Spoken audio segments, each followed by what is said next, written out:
Come on, don't hate me, hate the money I see. Clothes that I buy, ice that I wear, clothes that I try. Close your eyes, picture me rolling, sixes, money folding. You wanna hate me, then hate me.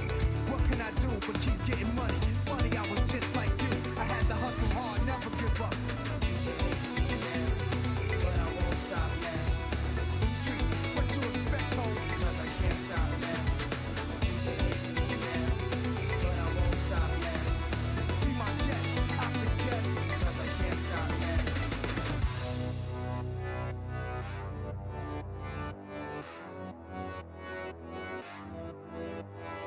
People warn me, when you're on top, there's envy. You still wanna hate? Be my guest. I suggest, do it now. I told you, do it now. You can hate me now. I won't stop. But I won't stop now. Can't stop. 'Cause I can't stop now. Yeah. You can hate me now. I hate you too. You can hate me now. The street, what you expect, ho? But I won't stop now. Can't stop. 'Cause I can't stop now. Be my guest, I suggest.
아프리카 TV 브레이크업 스튜디오 라이브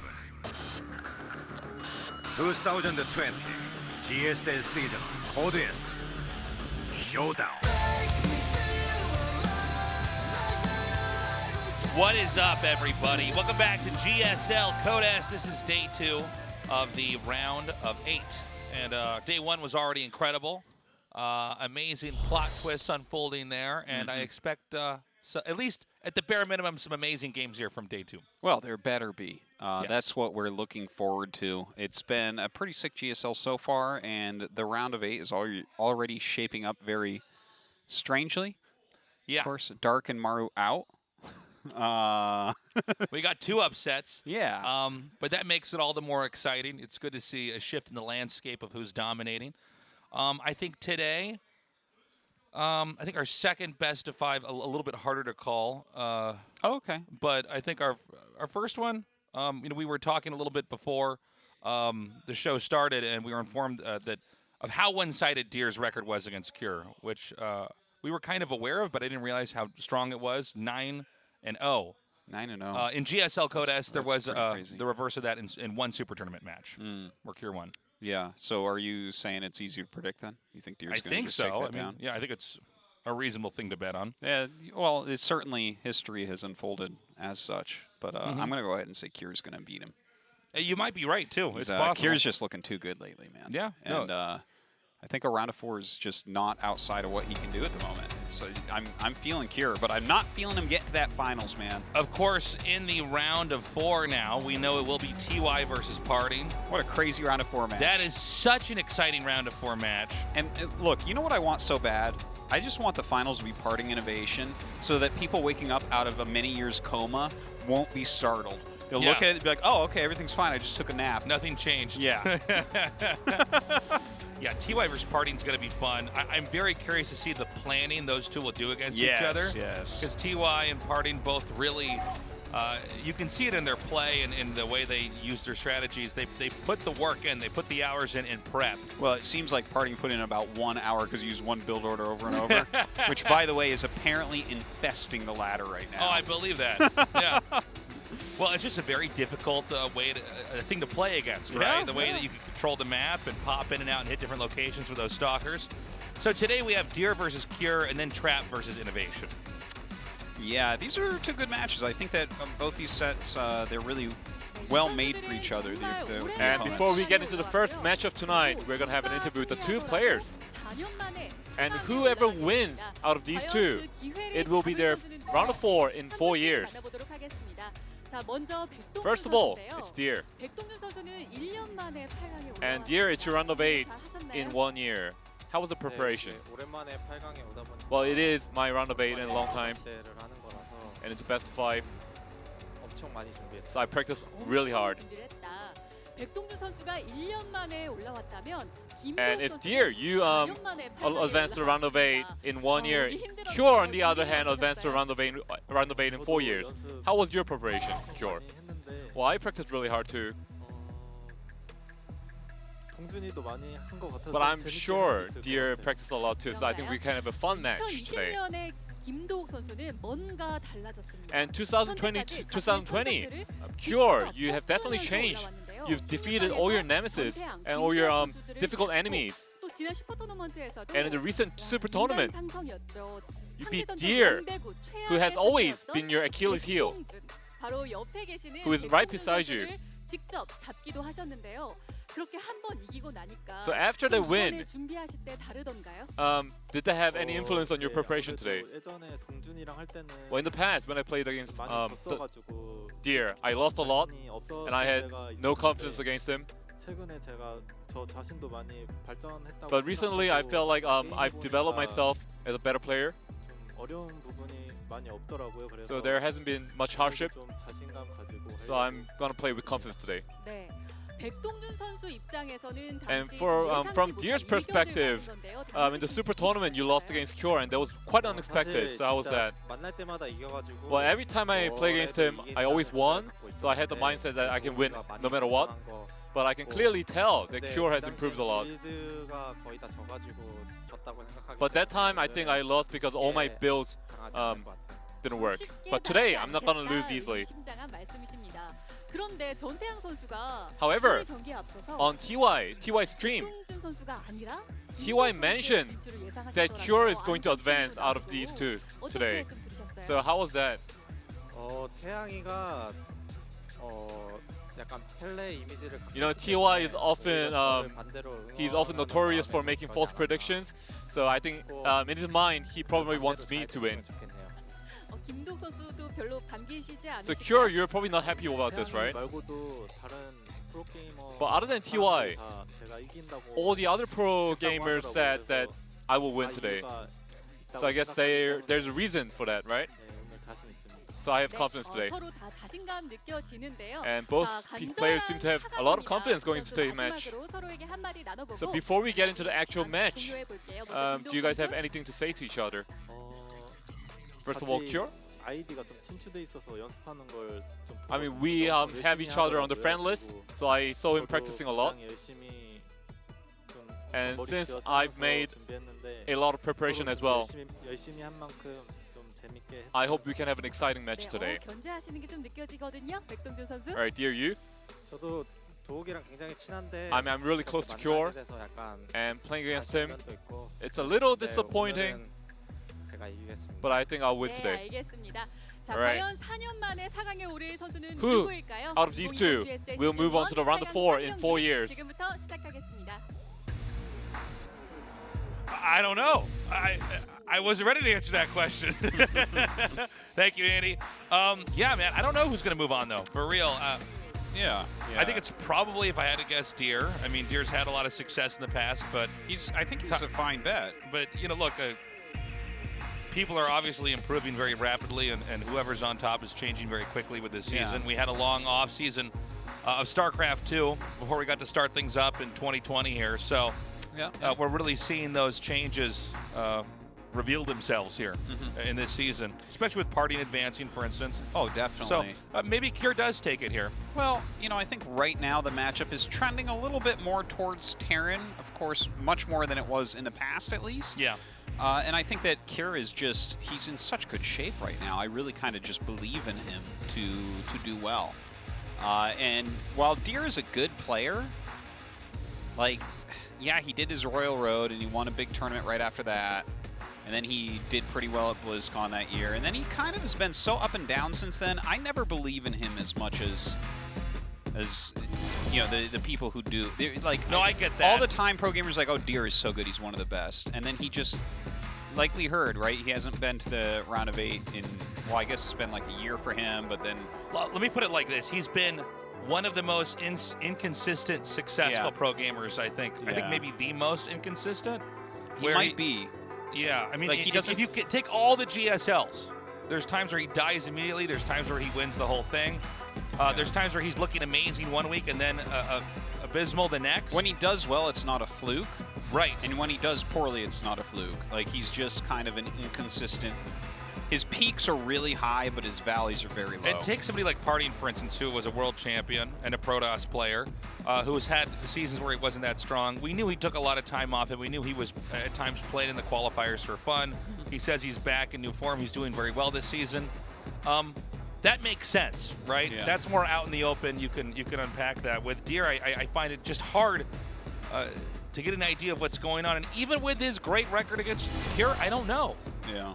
Now, Cure, on the other hand, also a player who I think we could always say has been very good, but overshadowed by the other great Terran players that are out there. Yeah, he certainly has been, but I feel like he's knocking on their door at the moment. He's not quite in. And I'd also say more consistent than Deer, even though he hasn't had the same level of success as recently. Deer's had. Certainly, Yeah. recently, especially when you start counting online events, Cure has been one of the strongest players. So, yeah, I mean, I'm kind of feeling him taking out Deer here tonight, personally. So Nightshade will be our first map to start this best of 5 off. After today is finished, we will have finished the final 4 slots, and we will be ready for the semifinals. So in one of those 2 remaining slots, either Deer or Cure. Again, tricky one to call. I'm leaning a little bit towards Deer, or Tosa saying Cure. We're gonna Get closer to getting to that conclusion as we finish up game 1. For now, let's start our best of 5. 전투 준비 완료.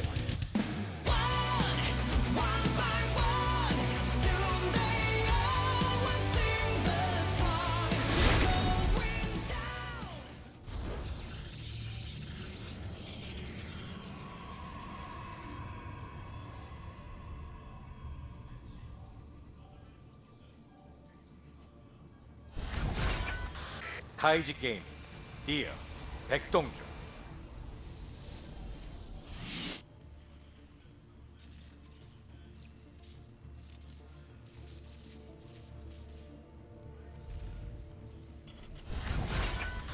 드래곤 피닉스 게이밍, 큐어, 김도우. Best part of the Phoenix.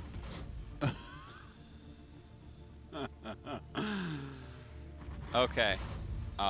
So this was a very quick scout. Yes. Really quick scout from Deer. And his probe is already very injured. So, like, this is kind of funny to watch. I'm watching those minerals, man. If his Nexus is a millisecond late. Ah, it's late! One thing You about can't that keep your Nexus on time. Don't do the crime. Tasteless. Dude, it's important to point out that we've had a lot of Terrans throw down barracks in the middle of the map, do some rushes. So I think sending the probe out immediately, just getting confirmation. Yeah. Is there anything weird going on here that I need to watch out for? And so Deer starts off game 1 with a little bit of an economic sacrifice to gain more intel early on. I think that's so reasonable. Sure. It's a good thing to point out because we have had so many proxies, but not. There's been a range of what the proxies do. But yeah, a move like that, like just scouting that early, you're basically countering it. Like you see even the command center start time. So there's a bunker being built behind the Nexus, behind the minerals of the Nexus, I should say. And there's a Reaper inbound, and Deer has not noticed it at all, has not scouted it. He wants to be Maru, so. And this is going to definitely 100% get inside the bunker. Yeah, no issue there. But this is going to be the only unit in it, so this is not really all that scary. Maybe you have to make a shield battery, but I'm not even sure of that. With only one Reaper in there, you can kind of dodge shots a little bit. It does slow down just being able to utilize that Nexus as much as you'd want to. Yeah. I mean, there's very little sacrifice going on here on the part of the Terran. And, you know, as the Stalkers migrate away, that means probes are going to be eating shots. And this is lost mining time early on. It's actually already overpaid for itself. I think sometimes people don't appreciate that just because the workers weren't killed doesn't mean the lost mining time, especially with how smooth the AI is in StarCraft 2. I mean, that's a lot of... Oh, there's even a worker killed off here. And a second one. Okay, so this is actually doing so much. Yeah, this is pretty crazy. Now, even the probe's getting microed away. Again, he's going to be able to salvage the bunker. And the Reaper gets a scout. My God. This is like the ultimate value here. Yeah, it really is. Gets a final probe kill. Are you actually kidding me? We have 3 kills here. Delayed mining. You know, a scout that was able to be pulled off just so you know exactly what kind of game you can have. You know all the possibilities, at least for now. Well, I tell you. That's an incredible opening for Kieran. It really was. It really, really was. And what's funny is, you know, the scout that tried to confirm there was no aggression was not able to identify that factor, that the bunker is just being made there. Yeah. You know? Yeah. That's a very good point. I think out of so many of the early games we've casted this year of StarCraft 2, this is by far one of the most dominant openings we've seen. Which is so funny because it like took almost nothing from Cure. Yeah. And Deer just like, I mean, he tried to stay on point with his build order, and it took him a while to kill that off. Now, one thing to point out, Kira is using exactly Parting's build: 4 gates, Prism, Blink. There's an observer going across the map right now as well.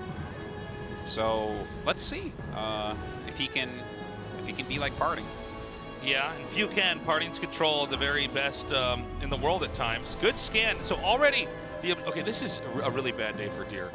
That was, By the way, the Observer... not the smoothest thing I've ever seen, just flying it right in there and having it die. Yeah, and the Observer is a really important part of this rush. It truly is. It's not... I know that a Warp Prism can see on high ground, but not the same way an Observer can if you hide it correctly. And so the biggest change between Game 1 and 2 of Mario vs. Parting was more frequent scanning to kill the Observers. Yeah. That's how important the Observers are with this rush.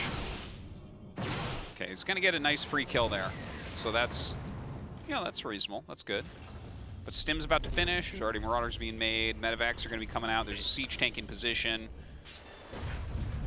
now, generally speaking, if you go Stalkers and you have Blink, and you're doing especially a aggressive push like this, is this even called a push? I don't know what this is, like a harass / push / like you're going to see where you're going to... It's a macro all-in.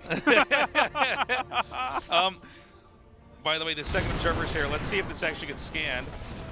I'm almost surprised he sieges that after losing the first one.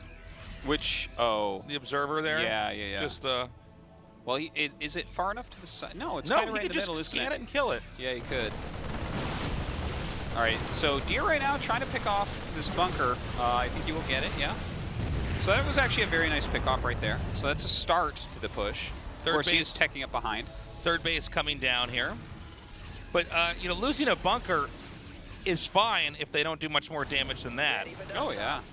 That's like that's the first thing you kind of are okay with dying, right? Like, it's a defensive structure. It's there to defend. And you haven't really lost anything if you lost the bunker. Sure. Now, the Zealots have been loaded up into the Warp Prism. He could try to drop these in the main. He could even try to Bulldog on top of the tank. That's where you Zealot bomb the tank. But this looks like it's pretty far away, so probably going to be pointed more towards, as Protoss backs off, this could fly in and punish the Terran for being aggressive. Looks like he got that Observer, by the way. So the Observer now gone. Yeah. Another one bites the dust. And a medevac being sent out. Of course, Deer is pretty blind right now. His vision consists of his area and his Stalkers and his Prism. So that incoming medevac has potential to do a lot of damage. And these Stalkers are also pretty badly bruised with no way to really recover besides the shields, of course. So I'm curious to see, it looks like we probably won't have a push immediately here from Terran with a third CC, but when it eventually does come, Stalkers are not the easiest thing to transition out of compared to some things. Especially when you haven't done that much damage. You invested in the Warp Prism, you invested in a lot of them early on, and you just mostly didn't kill anything. And I'm sorry, he actually is going to push here as he sees this medevac coming down. And look at that, a nice scan. Now this counter drop with this Prism is very, very important, but already waiting for him. Look at that, surrounds with the SCVs. I suppose there's a degree of predictability with this, right? Yeah, you see the Warp Prism, you go, well, you have to expect it. This is a high-level move. He gets the Prism, though. Okay, now this Colossus is actually attacking the tank here, along with that Immortal. These force fields are pretty good, but maybe not enough, as we're seeing damage on both sides here of the Protoss base. Yeah, really massive damage on both sides. It seems like Deer should be able to end up pulling, maybe just barely not. There's just enough medevacs, even the drop medevac merging in with the rest of this attack here. And he is going to end up holding all of this, and he killed a lot of SCVs with that Prism. Yeah, 21 were killed, whereas 9 were killed here for Protoss, but we have Cure coming down here and merging with the rest of this army. And, this next push, it's going to be a lot. I mean, we saw, I think was it 2 Colossi killed and 1 Immortal, right? At least 1, I think only 1 Colossi. Was it only 1? Maybe I'm off. Or I think there was 1 in the main that was defending 2 that was that's killed. right. So 2 there. Robotech overall has been lowered pretty heavily here, which means a lot of times the bigger pushes from Terran with infantry can be a little bit stronger. The more Colossi and Immortals you have, the weaker. The Marines are weaker to the Colossi. The Immortals are weaker. What am I saying? The Marines are weaker to the Colossi. Hold on a second. The Immortals are weaker to Mutalisks. Yeah, that's what. Why is my brain not working today? So another drop in the main. What I would say is the Immortals Marauders are weaker to the Immortals. Yes. So those two combinations. There you go. Woo! All right. You got it out. We're off to a great start here in GSL. Okay. Push coming forward here, but I don't think it would be wise for Deer to commit. He can't do anything with this push. He's just kind of sitting there looking to see if something can happen with those force fields. If you start to come out of the choke, maybe he can pick off a few more units. Definitely a down and dirty, scrappy game thus far. Disruptors starting to be made. I think that's really important for Deer right now because it feels like Kira's army is so vastly better. Look how much stronger this army is than the garbage that Deer has. The garbage. Yeah, he's got like two of I mean, you're basically Colossus. right. I mean, this is a very flimsy army. Yeah, it doesn't have a lot of health in it. It doesn't have a lot of damage. No Warp Prism to counterattack either. Oh no, there is made somewhere, but I don't see it. There it is. Okay. But yeah, you need that because otherwise, unless you're going to try to counterattack with your Colossi and Stalkers, like go around their army, and then when they come back, you recall, which only buys you a little bit of time. Yeah, and you can't even recall like a proper army, right? Because of the radius. No. So. Oh my gosh, if he catches this, Yeah, just out of vision. Or was it the medevacs that were just out That's of right. vision?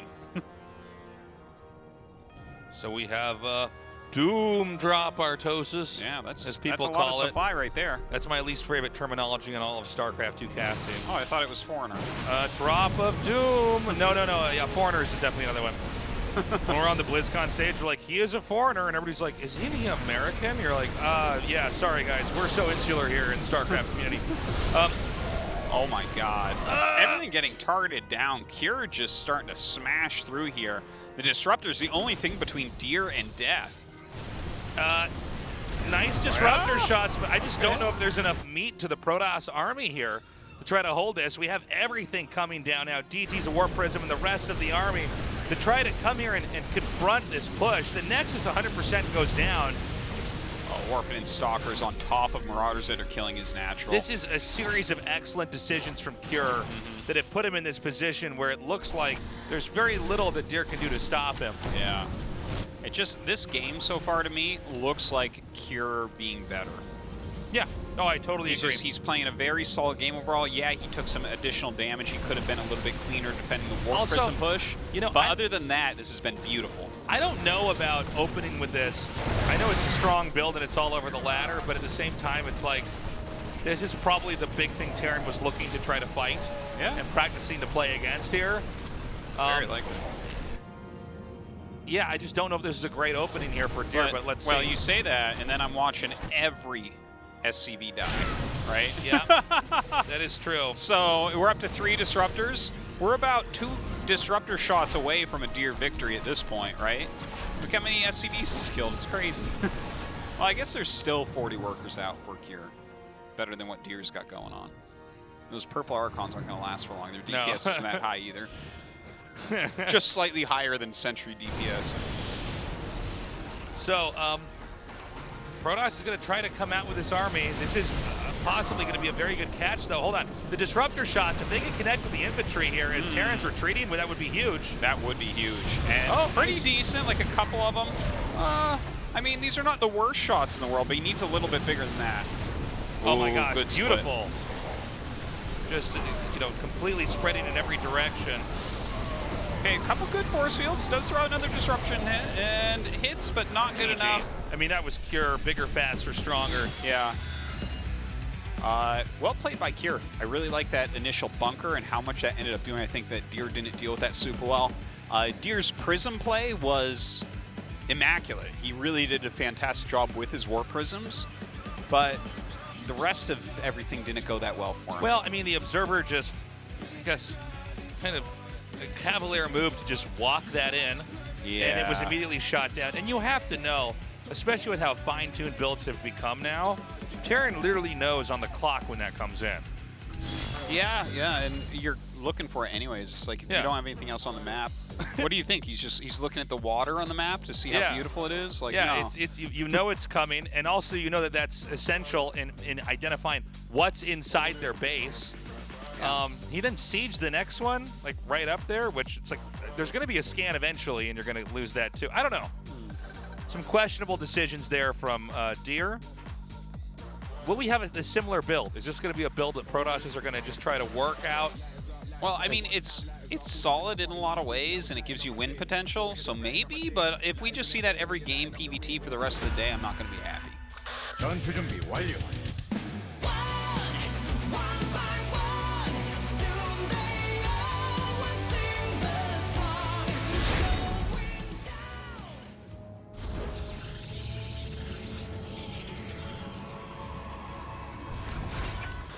타이지 게임 디어 백동준.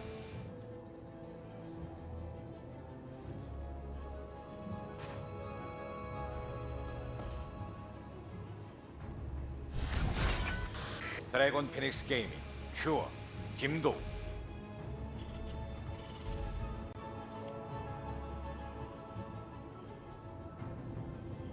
All right.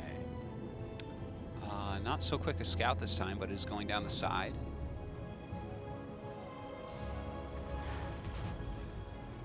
Let's talk about the build we were seeing, at least in game 1 here in Deer, but we saw from parting. Because there's a lot that I really like about this build. I don't know if, I mean, I'm a little bit surprised that it was used that much in day 1 of round of 8, but you know, I think there's some rationale to it, right? I mean, it gives you a lot of different opportunities where if Terran isn't defending correctly, you can punish so hard. And if they are defending perfectly, you just don't attack in. You still have a Warp Prism. Yeah. You still have the ability with the Stalkers to try to kite and blink away from a push or counterattack. You can blink and run by stuff and still use recall. And you've got a Warp Prism. Yeah. So Terran have to be doubly prepared. It's hard for the Terran to get the third base in a quick fashion, whereas Protoss, because they have around when it seems like when they get about 10 or 12 Stalkers, it's like the muscle and damage there, if controlled correctly, is so strong. They do get their third base ahead of you, and then you just tech in a robo from that. I mean, it seems like it's a strong, flexible build that's not, unless I'm wrong, dependent on any set of circumstances necessarily going your way. Yeah, I would definitely say so, right? Like, what is the parting build? How is it different from some of the other more standard openers that we've seen? Well, there's a 4th gateway, right? Yeah. It's like 3-gate blink with Observer is nothing new. You know, that's a pretty standard way that you can open it, and obviously there's stuff like that gets mixed up quite a bit. You might see, you know, less gates or slower robo, something like that. But yeah, it gives you like a lot of potential threats. It gives you a lot of potential answers. It's very player focused. It's kind of like creating opportunities, which I always like builds like that personally, right? Sure. It's like, okay, you have all these active units. There's a bunch of different decisions and moments of micromanagement that both players must undertake to try to figure out who's going to win the game.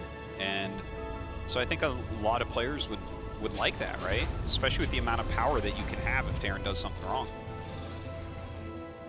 Yeah, there's just so much that I can really appreciate about it, but I still wonder if it's viable to do over and over and over again. You know what I'm saying? I mean, it just seems like use it more than half the time, but have something crazy enough that they have to be on their toes even in the very early game. You're definitely right about that. Like anything used over and over and over again, if it just keeps working, either you are way better than your opponents or it's broken. Yeah. And I don't think that this would be something that would be broken. The Stalker, God help him, does not need any more nerfs. And you know, I think it's like, it was very interesting to see Parting do that. I still don't think it was necessarily the right call to use it as much as he did, even though he ended up winning the series. But it looks like, you know, Deer is, I mean, he's going pretty similar. Not exactly the same, though. Playing a little bit defensively here against these Hellions. But yeah, you saw what Kier did that game, right? He got a good amount of bio early on. He wasn't very tech-heavy.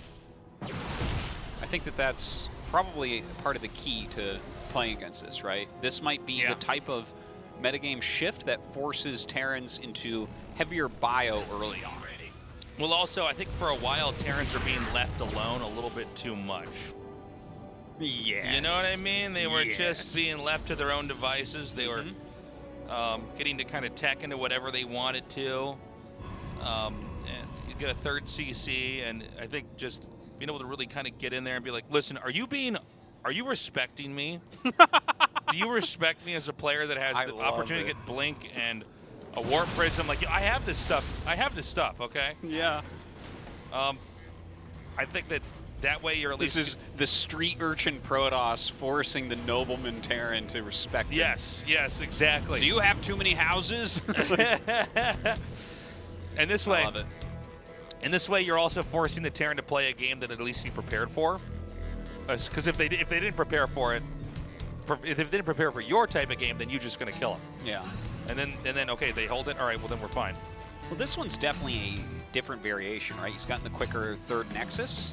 He did not go up to that fourth gate, which obviously gives you that extra money to be able to expand a bit.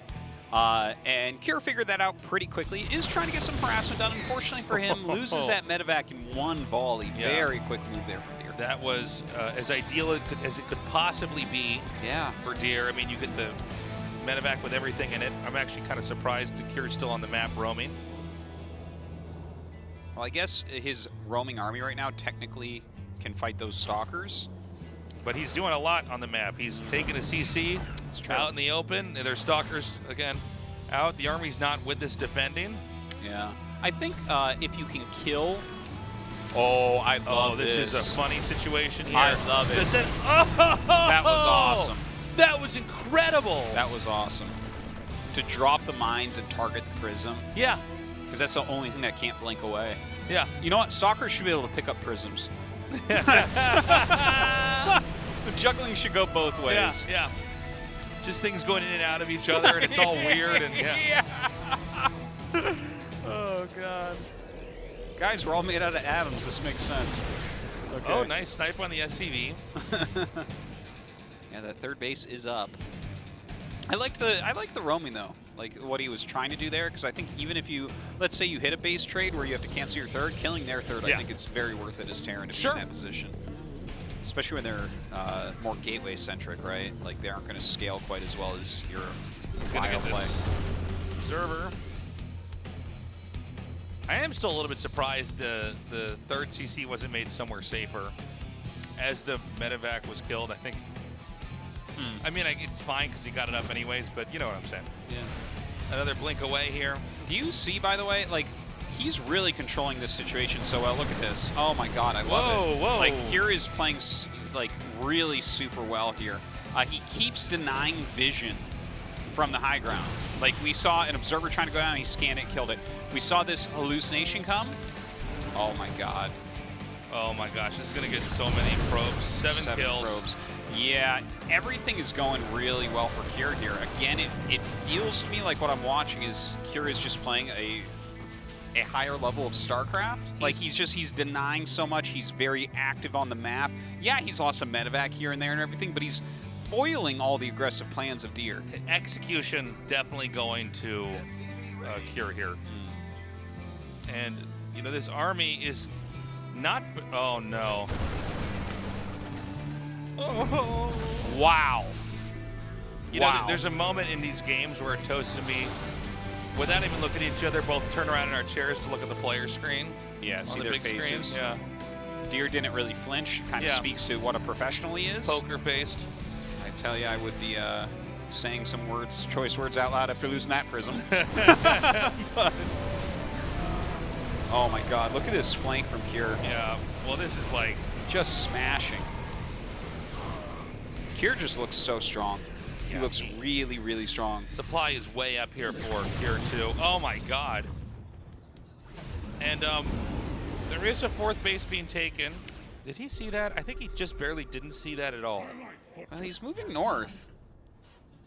Yeah, he's backed up though. Whether he saw it or not, he sensed it at least, I guess. But yeah, everything looks really fantastic for Cure. He's continued to grow. He really hasn't taken much damage anywhere. And again, he just keeps stopping Deer from doing anything he wants. Oh my God, an Immortal pathing in the wrong direction there. 2 probes in the army. Like, you can see that this is just not... Oh, were there 2 probes in the army? Yeah, there's 2 probes in the army.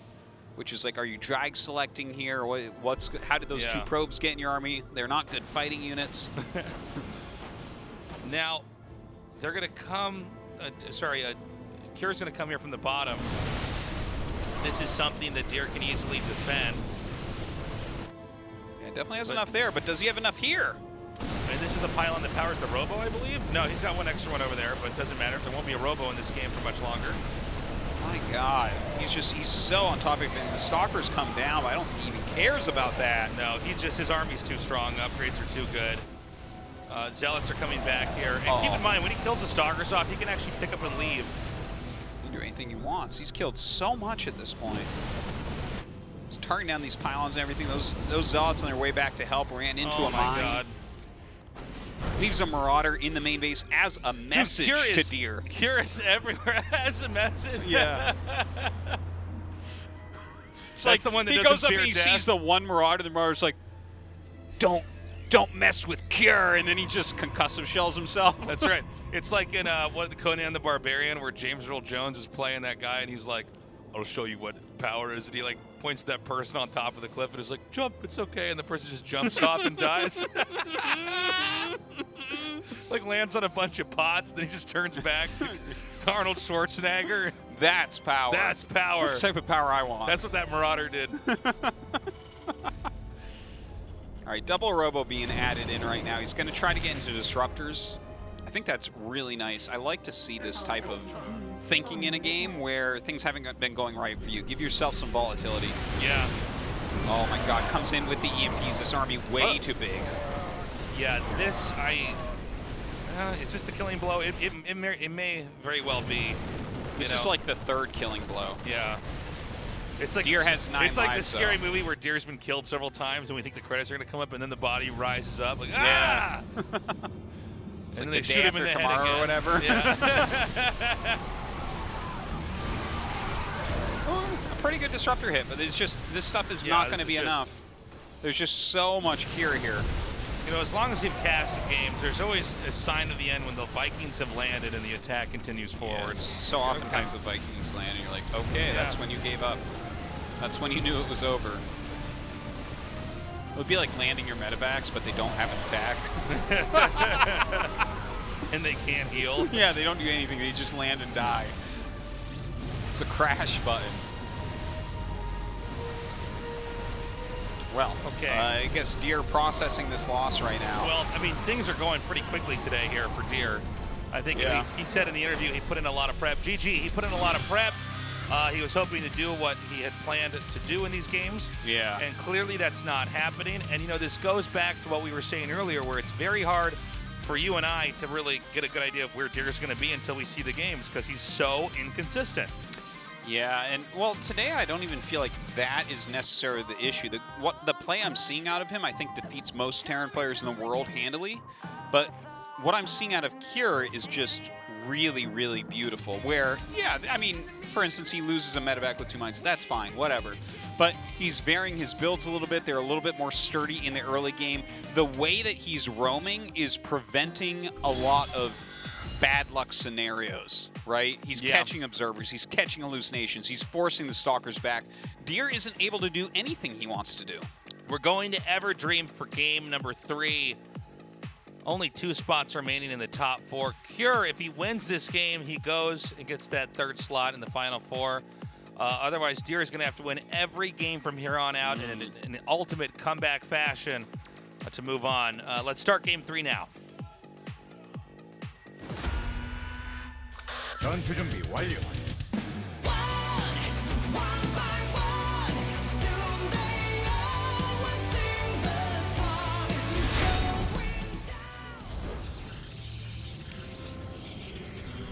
Okay. Quick scout with the That was scout, like, right away. So that's normally the scout time of Max Pax build, so maybe that's what we're going to see. Maybe it's harassment.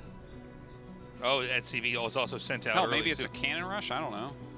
But he starts following this SCV. That can't have been the plan. Because as soon as you're following that SCV, he builds the barracks at home. Like, that's obvious, right?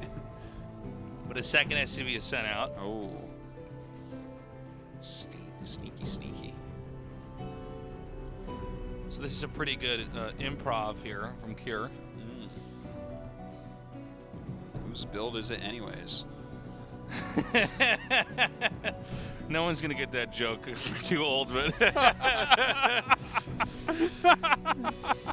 by the way, the eBay. Dude, this is what I feel really bad for Deer right now, because I think he had some sort of aggressive plan Yeah, but in place, and then he saw the SCV, and now, like, He can't build a Nexus, Dude. and there's like, and he's gonna get Widow Mines made in his main Yeah, base, exactly. or you know. But this is pretty smart here from Kira. He saw his SCV scouted. I don't think this is what's his plan to make the eBay there. I think he wanted to make something else on the map. But he says, okay, that's fine. I'll make an eBay, and then I'll just throw down a factory over.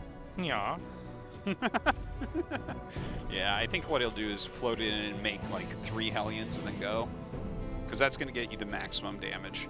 Probably. I don't think Protoss is going to look for this either.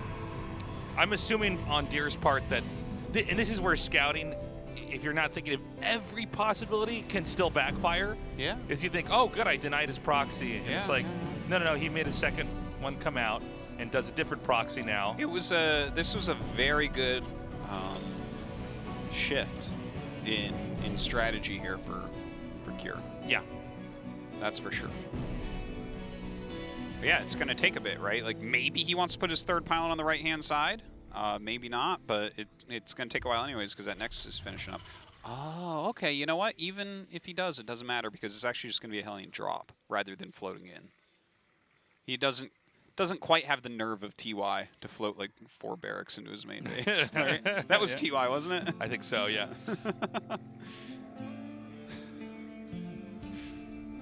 That was one of the dumbest things I've ever seen. It's just so funny when it works. Uh-oh. Oh my God, it just gets worse. It just gets worse. So everything goes wrong for Deer. Deer is like Wile E. Coyote and Kira's the Roadrunner in this. Well, the thing is, Kira is smashing him so hard. Like, the Coyote smashes himself. So sometimes it's like the Roadrunner fighting back, you know? It's Yeah. not just a pain in The Roadrunner has tunnel. a gun. Shoots the Coyote. The Roadrunner has raptor legs. Okay, here comes this Hellion drop. Let's see what he gets done with it. Okay. Not too bad so far. Yeah. 5 kills. Oh my God. 7. He's not going to slow down either. Look at Yeah, this. he keeps all of them alive. They're all high health too. By the way, God. And now there's a Marine here. Dark Shrine This on Marine the way. probably shouldn't do anything, but we'll see. He's like, look at me, I've got Hellions in here. Yeah. I'm trying to drop again. I'm trying to drop. I thought you went back to fight my Marine. And then watch, there's going to be a Widow Mine that's going to be dropped in here. Oh my God. He hasn't even moved the probes. This is crazy. 12 probes dead already. But you know what? Where there's a Prism and a Dark Templar, there's a chance. There's always hope. All right, you I just gotta started say, eBay. Kira looks Yeah, so you see good. It's so crazy. I know. He's styling on him right now.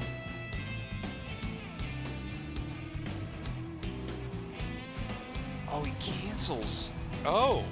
Cancels the Dark Shrine. I think that's probably a good call, right? Yeah, not a bad idea at Your all. opponent saw him.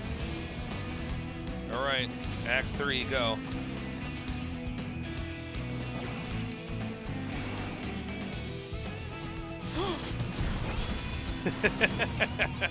Thought he I might like get the your ones gas, at the yeah. right.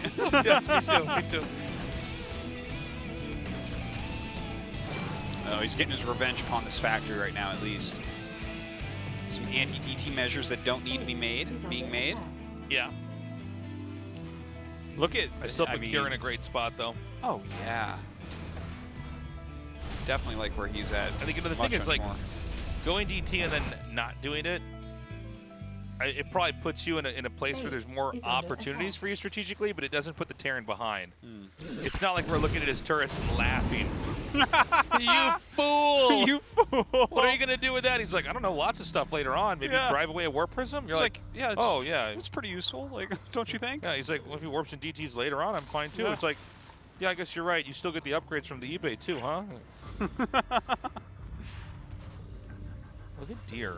He's just so fine with his observer, just right there, sieged up. May as well. Got to take some risks in this game. All right, so Deer takes his third Nexus. He has his second Colossus on the way right now. Ooh, I like this. He has in the path going to the third base, he has a mine. So now you're going to send units up here. Good, stop! Oh, I guess that actually, fortune was on the side of Deer there. Could have connected with more of those stalkers. Stim about to finish up as well.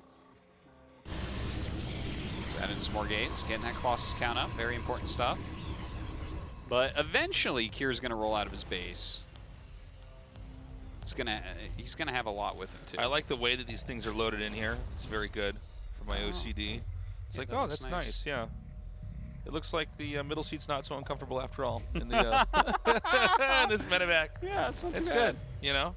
It's not like one of those dumb early game Widowmine drops where the Widowmines take a picture and put it on Twitter about how they have a whole row to themselves.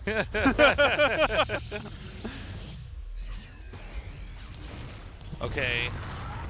The push is now going to come here from Terran. Terran's mustered a pretty strong army. Oh my gosh. It's so funny. Everything just keeps getting worse for Deer. I've actually lost count of how many bad things have just happened in this series. Well, right now, I just see a lot of wasted stim stays. That prism was bait. Okay, now he sees this is coming, but is he going to be ready to stop it? 2 Colossi. Yeah, I think he has enough. Yeah. He's like, no. Oh, until you move all the stalkers out of their perfect position. Oh, that was the one that had the well-seated units as well, by the way. Well, hopefully he'll be able to shoot that down. That is a pretty big army in here. Wow. Unpowers 3 of the gates. What? Okay. There is so much happening in this game. That just connected with a lot over there. Oh my god, a lot of probes starting to go down here as well. Look at here, he's everywhere. He really is. He's like sunlight and darkness, Tasteless. You can't name anywhere that doesn't have light or darkness there. Yeah, he's incredible, man. He's every place that you can be to do damage. Look at this, not skipping to beat it at home with macro. Yeah, his supply going up rather steadily here. Dude. This is... Kier looking like he really deserves a round of 4 to me right now. Yeah. Well, he definitely earned it here. Deer is, he's trying to hold on, right? He's taken a 4th base. That hasn't been scouted yet, so that's something. And the 3rd base is just now being taken here for Cure. And normally we do like players with more bases, but in this game, Cure has been beating down on Deer so much that tends to point us to a conclusion that probably the larger push later on from Terran will kill the Protoss. Not always. Maybe Protoss defends perfectly, but in a lot of these games, it's like you kind of see the game going in that direction. Okay, 4 Vikings at a time right now. This makes me feel like Kier's going to go for the kill shot pretty soon. When you start producing those Vikings, it's not to sit them around. Yeah, it's to kill everything and then land them before the guy GGs. Now, what do you think about Deer pushing across the map here? I think he wants to try to keep Kier back, and if Kier answers Deer's army with like most of his army, then suddenly he can do something with the Prism in the main base, right? So he's like, he has to look for some sort of damage. He has to keep him busy, because otherwise stuff like this just continues to happen. Oh man! He's like, yeah, no, I can kill all these. He's like, I know this exactly, buddy. I know that exactly too. So the push comes out now. We have what, 3 Colossi with the army? I think so, and also at least 1 Disruptor. Okay. Okay, 2 Colossi, 1 Disruptor, another Disruptor on the way. Okay. The Disruptor's not... I mean, it's not bad, of course, but I don't think it's going to be enough. If he dodges 1 or 2 shots... Well, he's going to have time for 1 shot before this game might get decided, I think. Yeah, I think so. The Colossus are not even going to be an issue in this game. Oh, God, did he just siege where he was getting hit? Oh, no, just out of range. Nicely done. Okay. Oh, my God. Well, I would give up SCVs any day to have the kind of push potential that Terran has here. Yeah, he kills a base, and he should be able to do more. He's losing a lot at home. You know, Deer's starting to pull something together with this harassment.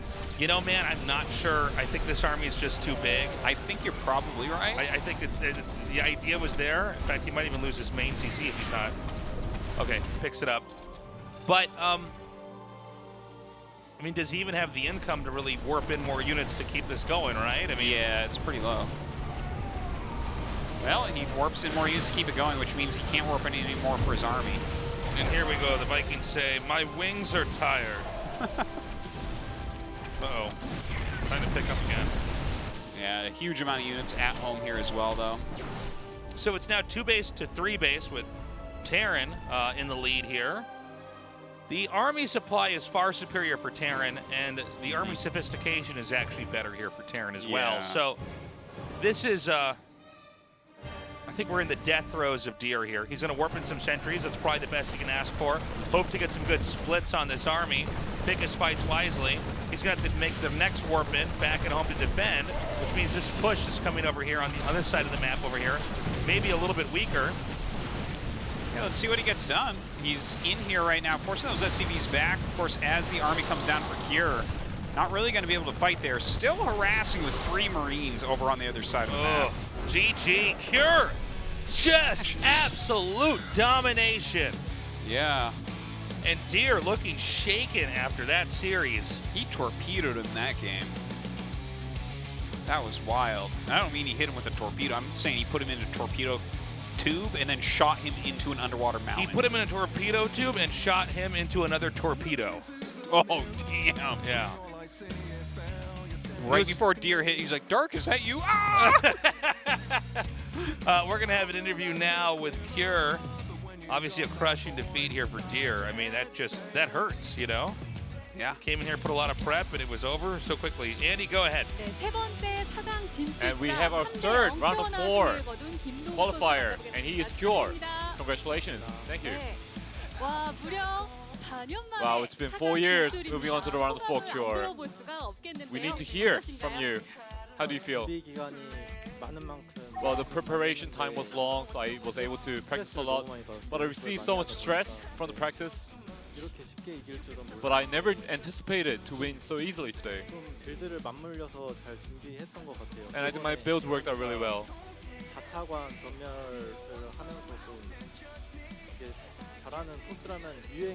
And I felt like partying going for the 4 gate is gonna be a trend, the recent meta, so I was able to cope with that well today. Well, taking note of other games too, Cure. Very nice. Your strategizing and your mind games looked really great today. And your head-to-head record against Deer has been 0 wins, 9 losses. But now you acquired a win today. In the past, I used to have good basis of the skills. And I'm not a player who has really like bad basics. And Deer, on the other hand, has been really good with his skills too. So I knew that I had to twist the game in order to beat him.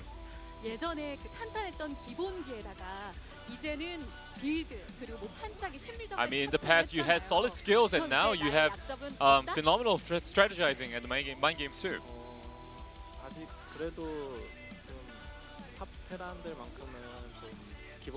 But I still think I'm not like with the top Terran players right now. I think I'm going to practice more. It is your round of 4 in 4 years. I'm sure you're really happy right now. And your opponent will be decided in the later match today. It is between Trap and Innovation. So how's Trap? Well, I practice against Trap a lot. So, you know, I don't want to play him. But Innovation is looking so strong right now. But even if I have to prepare for a matchup, I would prefer a TVP. So I'm sure you're thankful to many people. And anything you want to say before you go?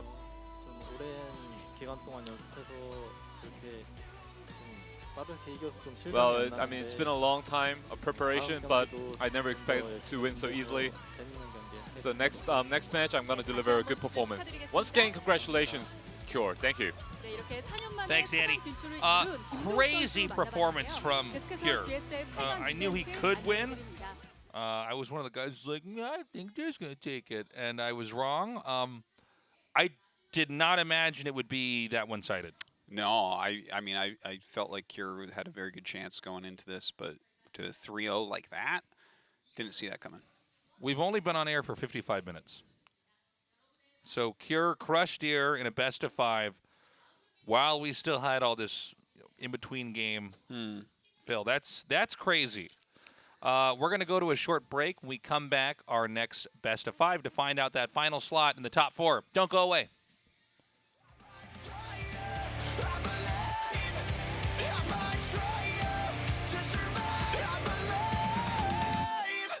There's a perfect design in every fall that you hide.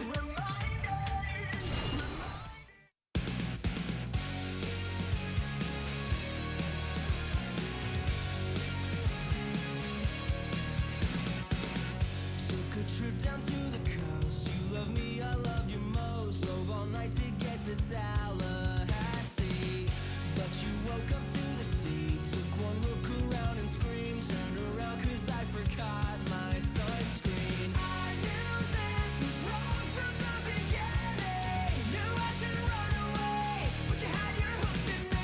Spicy, sweet, you're cool and then you're crazy. So goodbye ecstasy, hello catastrophe. Back to April 2012, things were going pretty well. Thought it time that I should pop the question, but when I showed you the ring, you just looked at me and screamed, "That's so sweet, let me check with my boyfriend." I knew this was wrong from the beginning. Knew I should run away, but you had your hooks in me. Spicy, sweet, you're cool and then you're crazy. So goodbye ecstasy, hello catastrophe. Take me out, say a psych right now. Say it's not true that I'm stuck with you.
울트라 기어로 선명하게 이긴다.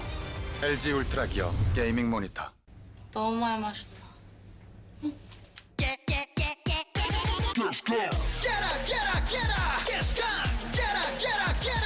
청정제주 숙취비법과 탄산의 만남. 숙취엔 가스강. 당신 뭐 핫식스 더킹 아세요? 핫식스 뭐요? 핫식스 더킹. 이거 정말로 맛있는데 제가 오늘 핫식스 더킹 먹었기면 당신은 저한테 빨릴 거예요. 아세요? 이런 악마의 음료 이걸 빠시다니. 그리고 핫식스 더킹 그 빨간 제품 있거든요. 열대 과일 맛이 나요. 열대 과일 맛.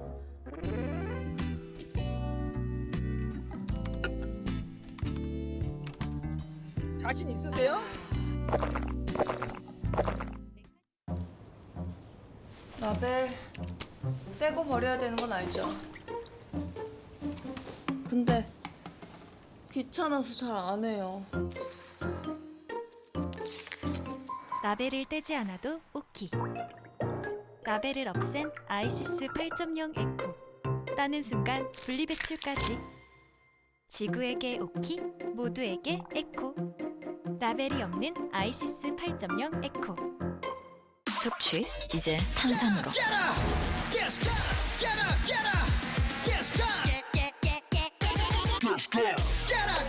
청정제주 숙취 비법과 탄산의 만남. 숙취엔 가스강.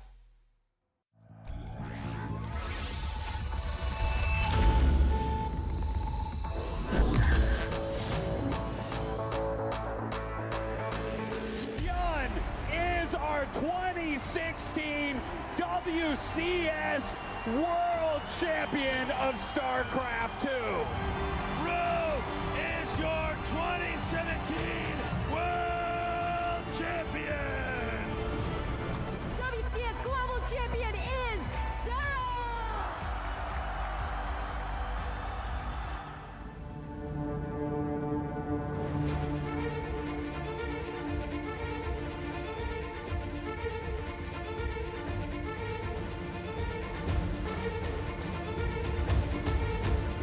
on this phase in the game. Dark does have his two Banes coming in from the right side. Just getting 7 or 8 drones. His Baneling just blew up on a single Zergling. A huge mistake for Su. And because of that, he is caught out with his pants down. The worker line exposed here. Dark here playing the meta. Oh my god, he comes in with such an odd Ling Bane attack. Getting a lot of drones in. Yeah, this is really going to hurt. I just don't really see a happy ending here for Su. I think he's in all the trouble, and I think he knows it as well. He's staying around longer than he ever should here, which means he's going to end up losing these Roaches, losing these Ravages, and it seems like we have our first quarter finalist of the WCS Global Finals 2019, and it is going to be Dark, but he had to work for it today, baby. There's a big counter bio here. If he can split his forces, avoid the blinding clouds. No, Dark all over him here. That planetary under threat. Maru going for the repair, the bio reinforcing, but it's not enough. You're so vulnerable, and Dark's gonna dive on top of this army again. Nice EMPs again, but that Ling Bane army you were talking about, Nathanius, is getting all over those tanks. That front line of the Terry getting pushed back. Ghost reinforcements, so they are. Tanky boys, they're just moving through those Banelings, everything off grid there. Meanwhile, a lot of SCVs went down, and Maru's just gonna tap out. Once the Marines are taken care of, there are a good amount of Mutalisks now coming out onto the map. He gets off creep. And the Baneling's looking for that big connection. A lot of the Marines are still alive, but the Zerg is consolidating his reinforcements. And now these medevacs and the bio doesn't look like it's enough to push forward. Maru reinforcing this. And yes, they're going on top of a naked mineral line. 3 fresh mules. Only 1 survives as 6 SCVs get picked off.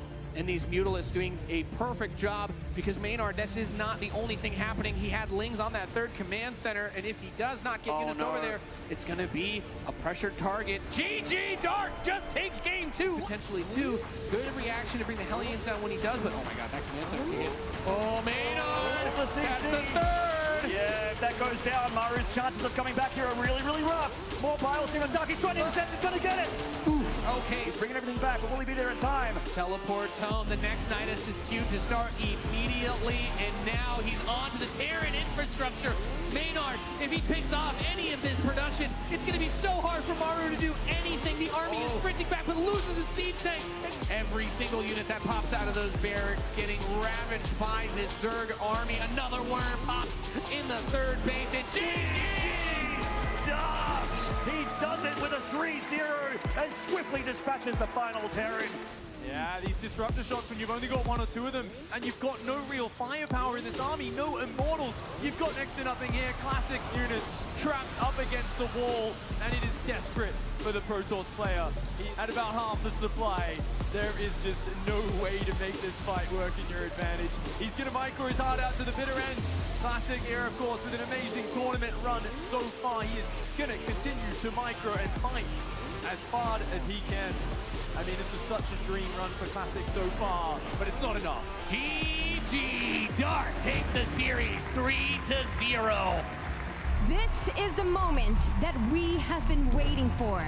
It all comes down to this one match. And here we go, getting in on top of the Queens immediately. Immediately they dive in now. The Baneling's heading south over here, taking out some of those Hydras. So many mutas, I'm not sure if Raynor has enough anti-air. This fourth base, there's no longer enough defense to take on both the Zerglings and the mutas. The Hydras are gonna come down, but more Banelings are being morphed in. And if Raynor can't stop this attack now, we will be going into game 2 very soon.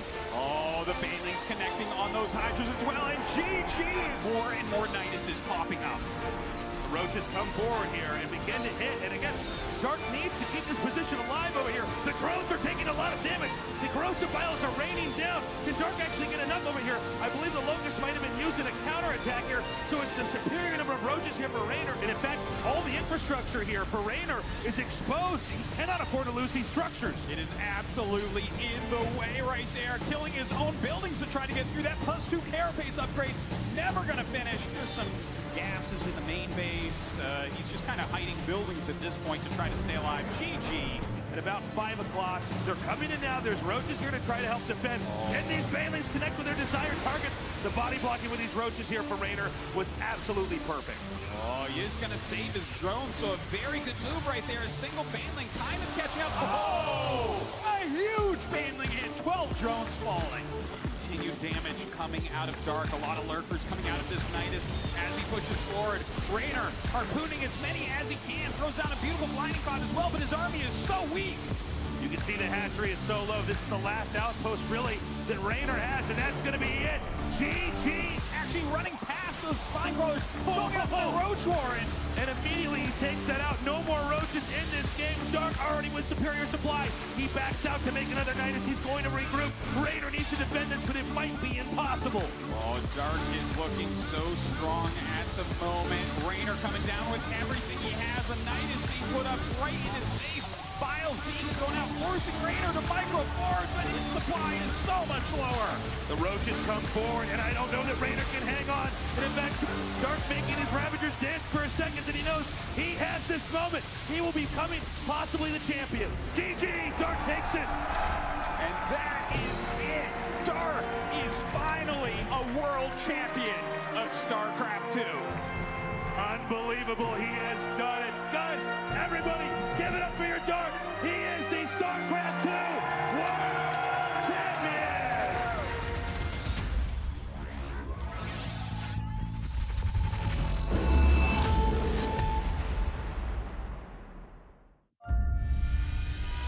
트렌드, 조성호, 이노베이션, 이신영.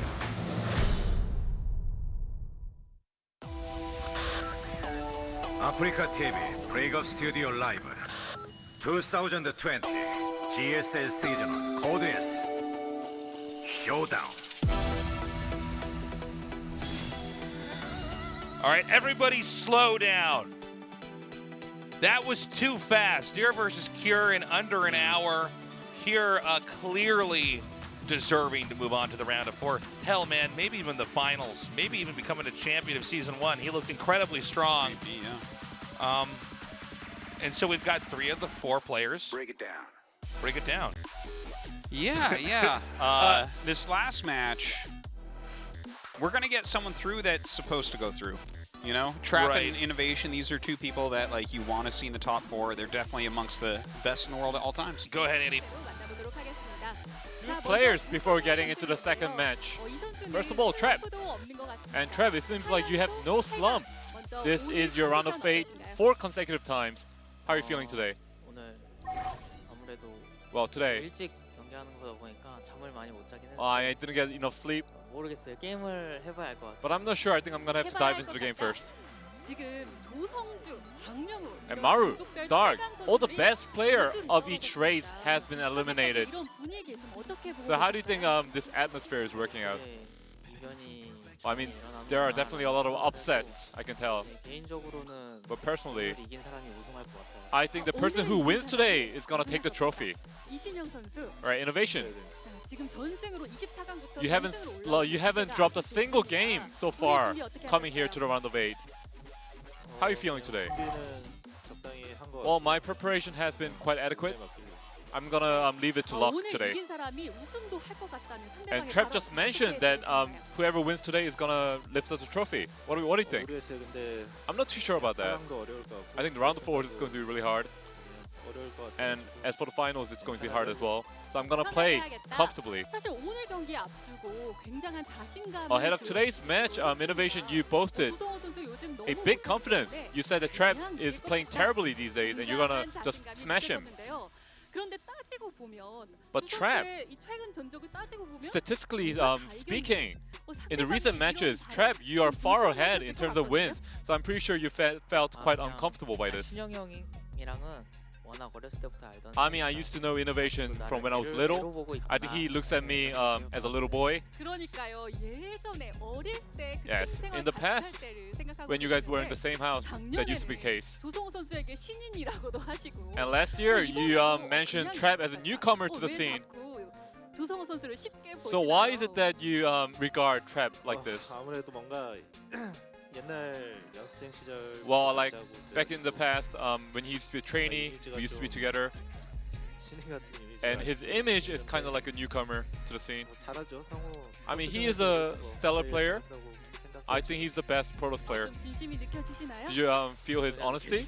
No, not at all. 두 선수의 관계를 오늘 경기에서 좀 정리를 할 필요성이 Okay, so 느껴집니다. we need to talk about the relationship 경기에 between the 앞서서 two. 두 선수 서로에게 한마디씩 So before the 나눠볼까요? match, 자, 조성호 선수. would you guys like to say anything to each other? 그냥 Trap first? 재밌는 게임 했으면 좋겠어요. I just want to have an exciting match. 게임을 하면 그냥 재밌더라고요. It's always fun playing against Innovation. 재밌는 게임 해보자 이야기하시는데요.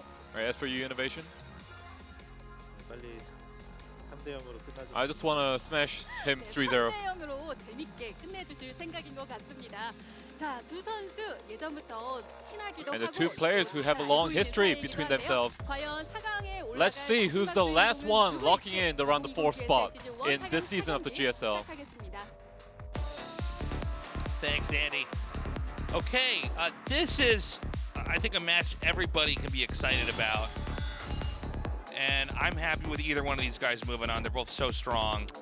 Offline match history 7-7, so as even as possible. And look at this. Their win rates are the highest of their race against the other race for 2020. 75% wins PVT for Trap, but Innovation at 84.6%, which is just, that's inhuman. That's insane, man. That literally can't stay like that. No. That's like higher win rate than anyone ever has in anything, ever. It's so crazy. And we're like towards the end of May, so we're almost halfway through the year, and his win rate for this year is still 84.6%. Yeah, although we did start late, we still got many more games to come, but I that's true. Can't imagine it'll stay that high. But if it does, that's so crazy. Or if it even goes higher. Yeah, I mean, Innovation is looking just incredible. Trap has I say it every time because it's true. Each tournament, he's a better iteration of himself. He really is. Well, this is his 4th consecutive round of 8. He's looking for his 4th consecutive round of 4. Yep. But I think Innovation is peaking again, which is Yeah. crazy to say because he's been the best or amongst the best Terrans in the world for, I want to say, 4 times. 8 years. Yeah. 7 years, 8 years, right in that range. But there's periods, I think he's gone through 4 different peaks where he's looked just incredible. Yeah, maybe. And I think this is the 4th one we're seeing here now with how good he is right now. Okay, yeah. Honestly, I kind of want Innovation to win this season. I want there to be that kind of up in the air question because, you know, when people are like, oh, maybe Maru's the GOAT, and then it's like, you know, the Innovation fans annoyingly in the background, they're like, hey, don't forget Innovation. What Remember us? Yeah. But he looks good enough to possibly win this season as well. But getting past Trap that's a tough one. This guy is really, really strong. He's just such a solid Protoss in this matchup. I think he's been a slightly better iteration of stats in this matchup for almost probably a year now. Well, he seems like he can play the passive game and the active game. Yeah. Let's also keep in mind that there is this Stalker Blink Warp Prism meta. I want to see if Trap has his own take on that. Yeah, is he gonna be busting that out? I don't think that build suits him as much, even though he can play aggressive. Part of me also wonders how much of the build that Dare used was a reaction to how Parting's games went. Probably a lot. You know, I feel like it's a lot, but I don't want to just doom him to the order in which the games had to be played. And that's a good point. There's always the possibility that it's like, no, man. But he's like, I invented that. Okay. Yeah. When Parting beats Maru with it, though, That has to influence things. It has to. Yeah, yeah. It probably raises a lot of eyebrows for Protoss players. Even if you already plan to do it, you're like probably more confident then, right? All right, game one of Never a Dream starts now. This is Trap versus Innovation. 전투 준비 완료.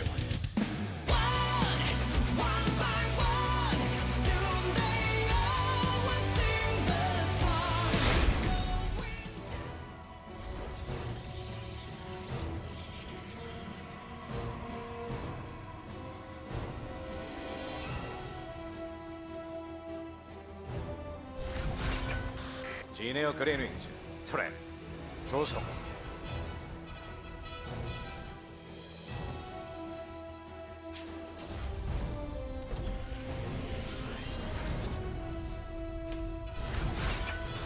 카이지 게이밍 이노베이션 이신영.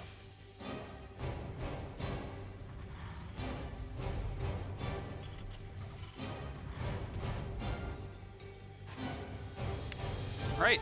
Double gas right off the bat here for Innovation. It's going to be taking up immediately. Trap normal scout timing.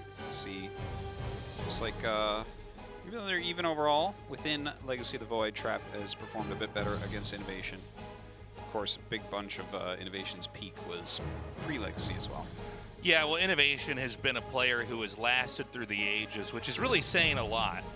You know, we've had periods where, you know, just so many different times in StarCraft 2 where players have come and gone, you know, and I mean, this, you know, people still talk about MVP and ST or DRG, but Innovation's kind of just been through every part of StarCraft 2. Pretty much. And always since been, the Kespa switchover, he's been around and on top. And that was early on, right? And he seems to be close to becoming at the very, very, very top of the pile once again. If things keep going the way this season looks. Oh, he's played fantastically. That makes it quite exciting. We'll see what Innovation's going to be up to here, right? Because he did do the double gas. Oh my gosh. Isn't this interesting? 2 barracks on 1 base. So he's going to power on 1 base. This has become less and less popular in StarCraft 2. As years have gone on, it seems like the game is one that really forces you into, you know, playing into 2 and most often 3-base games. And so whenever you see this style of play come up in sort of a reversal of the meta, I'm always very excited. Yeah. Especially if someone like Innovation's doing it, because then I think, oh, are we going to go in the opposite direction in the overall meta? Yeah, it seems like that could be the case, right? Like maybe this is an answer to how many people are just going Blink straight up. Now this is a different brand of Blink, I think, because it's Trap, right? Like we don't see Adepts are running around doing anything. We see a very quick Sentry. Yeah. So, you know, we've been casting StarCraft 2 for as long as there's been any casts of any beta. And, you know, one of the things we talked about in the very, very early days of StarCraft 2 was that everybody starts out 1-basing in RTS metas. When it first comes out, everybody's rushing each other. We're trying to hold off a 1-base rush. And eventually, you get to the players that are smart enough to kind of put pressure on and expand. And then eventually, and this is what's happened a lot in Legacy and in parts of Heart of the Swarm, people always knew how to take a 3rd base. And defend it. Pretty much anything. But we're finally at the point in time where that's become so cemented that we have people that want to power back into some 1-base play. Because people have stretched out too far into that. And that's the natural rotation of things. Yeah, we saw this happen in StarCraft 1 where suddenly people were going back to 1-base play in certain builds. And it's like, oh, that's crazy. Does that work? It's like, yeah, sometimes people are too greedy. And so this is what we get. And in this case, here we have a build that looked pretty middle of the road from Protoss. It is now going to be in an unusually defensive position, trying to hold off a push against 2 tanks, Marines, SCVs. Dude, Blink is Blink is not even done. This is crazy. He's going to get the Cybernetics core first, so no more Stalkers. And now no more Blink and no more Gateway. And Innovation may just kill here. Now there's an Immortal coming, right? But I mean, it seems like the Marines can just get in the front. There's no Warp Prism out, right? An Immortal does not stop this. No. My God, look at that. The bunker's about to be up. And so, wait, what? Did he cancel on the Robo and then? Oh, he's making a prism? And then he just canceled Oh, it? I'm sorry. Okay. The Immortal popped out the top. Yeah, Okay. that was weird. I thought, what? You know, why would he ever cancel anything in a rush like this? Even an observer. Oh my god, yeah. It's like, let that finish, you know? If it's built for that long. I tell you, he's dead. Yeah, I know. He's his just as game's already dead as over. dead can be. Oh my god. The nail in the coffin right there. Okay, I got a lot to say about this, but let's go ahead and let this pan out first. Well, it's already panned out, my friend. Oh, there's Blinkestein. Yeah, 3 stalkers. Let's This see what they Immortal's can do. so sad that he can't blink. He's like, well, I'll just wait for you guys to come save me. You guys will blink down there and save me, right? It's going to be waiting a Hello? while. My god. Crazy. Look at that. Moves it forward. Nothing comes out of here alive. Okay. Wow. GG. All right, you know, we're seeing the meta take a lot of heavy developments here in Season 1 of GSL Code S. I want to talk about this because we had this in, you know, Brood War's been out for a little bit longer than twice the time that StarCraft 2's been out, but we've had periods where builds go back where, you know, these powerful one-basing pressure builds that used to, you know, they started out in the game working really well, and then eventually people hold them off, and it's like, don't do that, okay? Because they're just going to defend it. But, you know, as people get more macro-oriented and tech-oriented and trying to get these really special timing attacks they set up later on, suddenly these thug builds come back in. Thug builds. These brass knuckle builds come back. Yeah. Where it's like, what are you doing? And then, you know, the guy's getting his face blown up. He goes, you don't even play the game right. And it's like, too late, man. Too late, dude. I'm already here. Yeah. Your Immortal's not even out yet. What are you doing? I'm just making Stalkers in a Sentry. How are you going to stop 2 tanks and bunkers and Marines? Yeah. And this is where you got to respect that. Game 2 on Obsidian. Let's see what else Innovation has. 전투 준비 완료.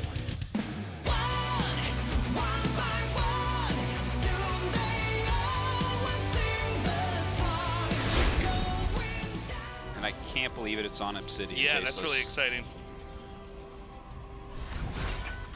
지네어 그레인위즈 트랩 조성.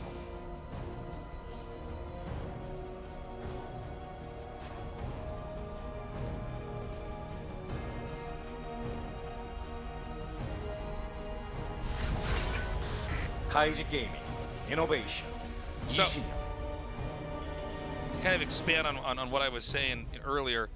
Protoss can hold off that attack, just not with the opening that Protoss did. You do an opening like that, it's just greedy enough that, you know, you'll die, or you need to just change the order of what you're making to at least handle it. And that build, it might have ended up developing into the same thing that Partying was trying to do. I don't know. Trap might have had his own cool little take on it. Like maybe he sends that sentry he made out with it and does some force field on the ramp at some point in time and kills the bunker there. I don't know. Yeah. But it's very unique to see that Innovation comes out here, and instead of trying to, you know, make 3 barracks before his 3rd CC in his main to deal with that, he says, no, there's a rush that kills this. I don't even have to play the game that Protoss wants to play. I've actually taken the game. Oh, totally. And made him play by my rules, which seemed is very like cool. a counter to quick blink. Yeah. It definitely seemed like that, and especially when it was such a defensive version of that with the sentry and everything. It's like very well done by Innovation to choose the build. Now we should talk about this map for a moment. This is our new map, Obsidian. This is the first time it hasn't been vetoed in GSL, so this is the first time we're seeing a game on it. It is a 4-player map, which you basically never see anything but 2-player maps in GSL or in anywhere. StarCraft 2. Yeah, in StarCraft 2 in general.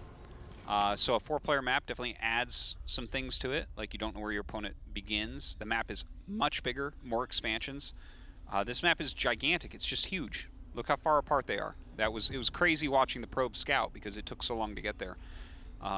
Also, I want to say that Trap went for cross-spawn scout and actually found Innovation. So that's kind of a big deal. Yeah, and I know since we basically never get to cast 4-player maps anymore, cross-spawn scout is a thing in 4-player maps. Oh, never mind. I was about to make a pinball joke, and then he's like, I'm not even stuck in here. Oh, and then he just surrounds He's like, the I don't Reaper. care. Yeah. Okay, He's like, I meant to do that. I was going to lure him inside my base. That's and neat. trap him with my probes. I'm down with that. That's really funny that that did not. Yeah. Like well, line up. it looked like it was going to come, and then the pathing moved it off of it. Right, guys? We're all laughing about it, like, aren't we? You just made me feel like a real dork, too. You saw it too, right? That's funny. All right, so big map. Normally when we get giant maps like this, TVP, it has kind of funny games, especially cross spawns. Yeah. First off, obviously it's a map that you're more likely to see hidden base on. But also the travel distance for Terran is so long that we generally... Oh wait, we saw one game on here, a mech game from TY, right? Yes, that's correct. Yes. Mech game against Protoss. Anyways, the travel distance is just so long that generally by the time you can get there, as Terran, they've had like an additional couple warping rounds, right? Which makes a gigantic difference. So your sharp attacks are not anywhere near as sharp on this map. So it's a little bit hard for the game to end earlier on. You kind of have to grind this one out. It's hard to finish him. Yeah. On this map. Oh, hold on. Oh, okay. I was going to say, this might get caught, but it looks like it checked for the drop, and the Stalkers pulled away a little bit too soon. And by the way, this right here, double forge and third base for Trap, so he's playing very, very greedily. Looks like a more standard build from Innovation.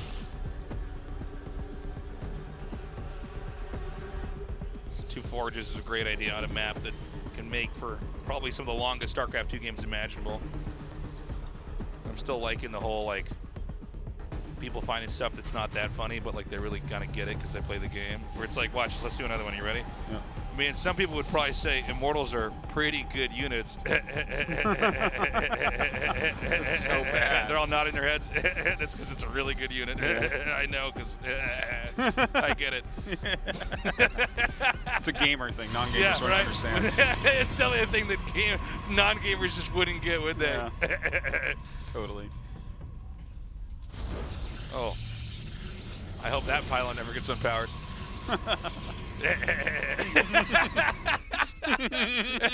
Because it's like that's so many gateways, it's all this stuff. Now that's funny. Wouldn't want that. It's like, it's just one of those things We're where all nerds. it cracks me up when I just see people like really into stuff laughing about something that like I don't get. They're like, well, everybody knows that like Ripple's not going to be that strong in the future. When they're talking about cryptocurrency and people go, and I like don't get it. I'm like, I don't know what you're talking about, but I'm sure it's funny to you. Yeah. But it's especially funny with that stupid pylon because if that gets unpowered, we're all like, oh damn. Yeah. Everybody's like nodding at each other, like showing only their top teeth. That was a big moment. Yeah. God, it's so funny. So Terran's going to be the first to try to attack in here. I can't emphasize the danger if this doesn't work because even though it's a wide open area, it's hard to get away if they can blink under it. It's hard to imagine it actually working, right? Don't feel like it would, but it's so hard to get over with an attack like this and make it work because you've gone so far. Like, look how many units are here for Protoss. Oh no! See? It's like you get there and they have a whole nother round more than they would on any other map. Yeah. You know? Yeah. And I think that people underestimate what a difference that is. Yeah. Oftentimes, 2-3 units will change a battle. Now let's look at these situations where you have 8 gates. Maybe you have an extra robo unit even in some of them, right? Or on the other side, right? If you're walking across the map with a Colossus-based army, well, I guess you won't have a robo get it over there, but you have the warping mechanic. So for Protoss, this doesn't matter as much on the big maps. You can reinforce right away, but yeah, it's just, it makes a huge difference. You can see like that first little push on a small map. You know, he gets there and you have way less units and he might whittle some things down and get out. Here he lost everything and didn't get anything done. Yeah, and particularly in the matchup PvT where there is, I think it's fair to say, a little bit of ambiguity on whose job it is to really end the game. You know, it can make for really long games. It's again, it's hard to incentivize you to really attack here. Uh-oh. Well, these are going to be some good mines, maybe. Oh, good splitting there from Trap. A lot of mines out. Okay, a War Prism heading in towards the Terran's base. This seems like it's going to be a pretty harass-heavy game. I would love to see this just go on for a super long period of time, especially with how short our first best of 5 was. Well, I think it is going to. You'd have to definitely make a big misstep to die this early on. Oh, this is pretty annoying. This is where Terran's on the ladder scan to try to get the Observer. Yeah. And Protoss is on the ladder because they're not that good. The Observer gets caught. Oh, man. Oh, the double turret has to turn around. Yep, looks like it can drop over here, though. All right. There's actually a lot you have to defend from air here, to be frank. Yeah. Well, it's really funny because you got the ugliest depot wall anyone ever made right there. What's it do against a prison? Nothing. Keeps those 4 Zealots out, though, doesn't it? All right, the upgrades we can see pretty far ahead for our Protoss player. Getting a second Robo right now. Definitely something you should be doing. Just keep your upgrades flowing. Continue that tech up. Continue expanding. And Protoss is very close to maxing out here. Now, again, even as you max out, like, do you attack? Where do you attack? Well, I think if you have this army that we're looking at, yeah, you attack. Like, if you can, get across the map and do something with it. This low down, but I almost wonder if, like, you want to, like, expand even more and make cannons and stuff. And yeah, I think you definitely want to do things like that. To play a really big macro game, I think that you should have a good amount of Stag D, a ton of splash damage, basically. Yeah. But, like, if you look at the army that Trap is almost maxed out with, it's very gateway heavy. There's a lot of Stalkers and a lot of Zealots in it. That is a huge amount of his supply, right? And so an army like that, it doesn't actually continue to scale throughout the game. Like, as Terran maxes out, their army's going to be a little bit better. You want to add in more splash damage sources, right? So I feel like it's an army you want to do something with, whether it's a full-on attack or sending Zealots around the map really consistently, things like that. Protoss forgot armor. Oh, yeah, look at that. So he'll probably end up getting that later on, but that's a little bit unfortunate. Upgrades in a game that should be this long and dramatic are pretty important. Goes into Plasma. It's a good way to maximize forge usage. That's a good long game maneuver, when you have 2 of them, yeah. Yeah, so after that, what you'll do is you get +3 armor and +2 Plasma. Yeah. Otherwise, if you get 3/3, then you're going to be down 1 upgrade. Yeah. Collectively. Protoss continuing to grow here. Now, I think, you know, although both these races, you know, on smaller maps, it's like kind of each one can expand and it's fine. It seems like Terran still has this problem fundamentally where they can't get too far across the map and hold stuff. You know, Protoss can warp in stuff with pylons. They can recall the nexuses. They can get they get cannons, of course. But Terran, in StarCraft 2 specifically, it's like, well, you can drop, but you got to fly there. You know? Yeah. You have the planetary, which is a little bit, it kind of works. Yeah, it's not nothing, but it does, it can be targeted down and just obliterated. Now, that being said, some players, specifically Maru, but more recently Tasia being added to that, have been pretty good at mass expanding. So I think it is doable. It's just a little bit more complicated than doing it as Protoss. A little bit of micro going on. Some good EMPs go off, cruising some of these Stalkers. Nothing too big yet. Both sides maxed out. There could be an opening here on the center right. By the way, if this Protoss attack works, it's going to be very hard for Terran to ever be able to get back out on the map. Now, although Terran isn't being killed by this, Protoss is not being contested as far as expansions go. Oh my god! Yeah, ridiculously good EMP. Nice zoning disruptor there, though. I feel like it's time to add some Stargates in, to be honest. Like, even if you're not ready to use them quite yet, I don't see, like, a reason for him necessarily to get slow Stargate units on such a big map right now. But I feel like this is the type of situation where you have so many nexuses, so many upgrades, so much money and army and everything. It's good to have that ready. So there's going to be a drop coming in over here. Now, he can't warp in with this drop because he's maxed out. It's one of the funny things when you hit the max is you actually don't get the opportunity to then just spam out Zealots wherever you feel. Yeah. And Terrence decided to back. Oh, he's going to get 1 in here. I'm sorry, guys. 1 DT. All right. So he accidentally lost his Zealot in his main army. Don't blame me too hard, guys. I knew that was coming. Yeah, it is funny though, isn't it? Like, sometimes you actually do want to stay below max as Protoss. Yeah. For, you know, defensive warpins and offensive warpins. All right, get some DTs out there. So he's being a little bit annoying.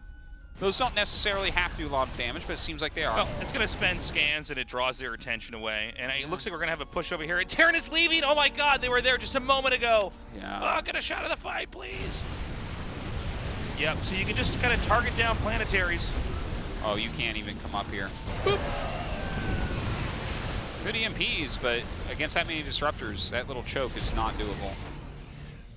That was a really good set of moves from Trap right in a row. And Innovation, it feels like he's uncomfortable in this situation. He needs to be doing something. He's just kind of like walking back and forth in his own territory, yet missing every attack that's happening. Yeah, the idea is there for him, you know, trying to be everywhere to defend, but this is like one of those video games where you infiltrate the base by sneaking around people because you see how they're walking. Yeah, actually, that's a very good point. It's like Metal Gear Solid. Yeah. And it's just like, whose footprints are these? And then yeah. Oh my God. Okay, well this game is actually just going to end now. All right. Looks like your thug builds won't work on this map, Innovation. Yeah, no, he keeps his medevacs alive, but yeah. I feel like I'm watching a broken robot this game. Not to feed into that Innovation stereotype, but like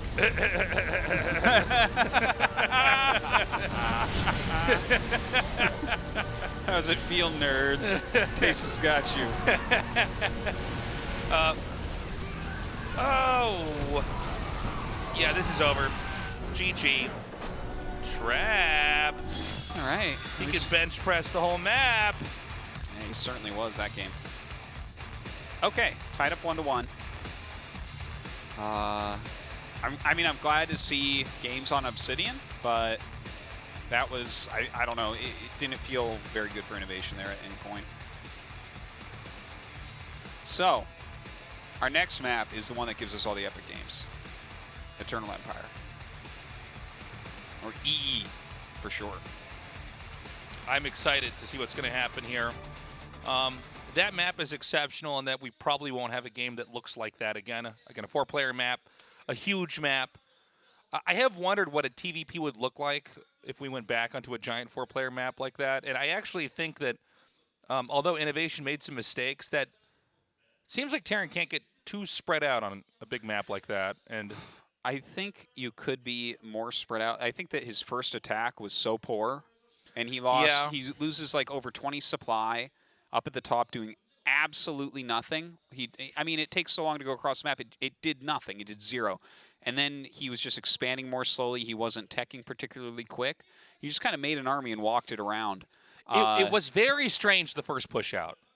Yeah. And there wasn't. It's like he didn't practice the map at all. And he was just like, you know what? Well, sometimes players actually do that. I don't know if we mentioned this at times, but we've talked to pros that come in here and say, I only practiced 4 out of the 5 maps. I've heard pros say I've only practiced the first 3.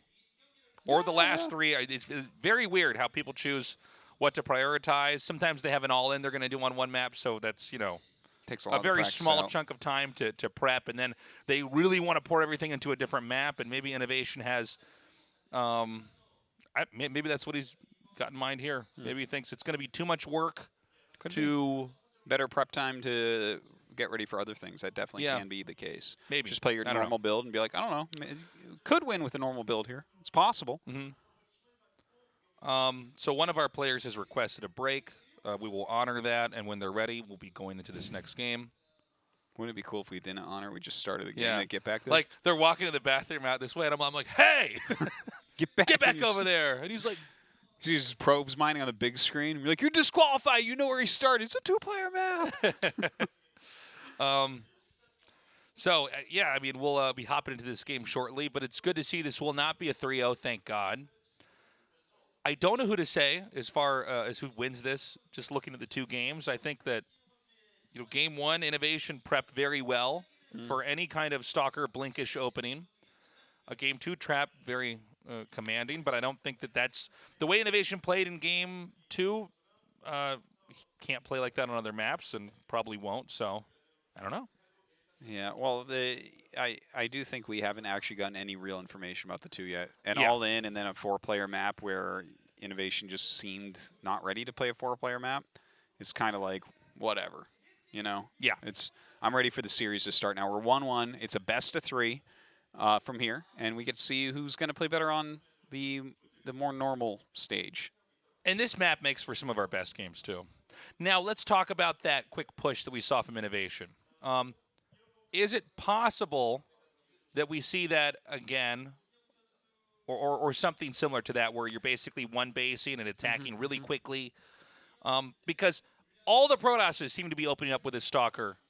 Yeah. Blink, Okay. kind of expand, tech up, and then get ready for the Warp Prism and the Stalkers to come out. While it's possible to see it again, not on this next map. Eternal Empire, the shortest distance to their base, is that downhill, uphill on the small ramp because of the rocks. That's an area where Force Field will destroy you, right? So that is an area. This is not a map where we're going to see that build from Innovation, basically, is what I'm saying. But any other type of early aggression, something that comes in there and just basically stops the Protoss before they even get to try to do what they want to do. It's definitely possible, right? We can see things like the build Tasia did, for instance. Just proxy all your buildings out there and get aggressive. That is something we can see. Because we basically have two Terran approaches here, right? We have the Cure approach in this matchup, which is be way, way, way ready for the attack as it comes in. And then, you'll be ahead enough. You get your third up, you're safe. You're going to push out. You're going to punish them because they don't have enough of the right tech in the late game. And then we have the opposite of that, which is just do something insane and punish them. Yeah, yeah. I think it does become a bit map dependent, like I mentioned. Sure. Eternal Empire, I'm expecting a long, epic game here because that's every single game on this map. And it's hard to kill your opponent early on. It's very easy to get your third base up here and defend it. So that's what I'm kind of expecting. I'm expecting what that last game could have been, That last game, it's like, well, it's this You're big 4-player expecting what map. that last game could have been, yeah. Yes, because the last game could have been an epic macro game. Here, I think we actually will get one. And then as far as that type of build we saw from Innovation, maybe on Simulacrum, I think that would be more doable there. If he wants to do some sort of a crazy rushing play. Sure. Well, it looks like the break time is up. And now we will go into Game 3. The winner of this takes the lead in this best of 5 in a fight to get that final slot in the top 4 of the GSL Code S. 전투 준비 완료.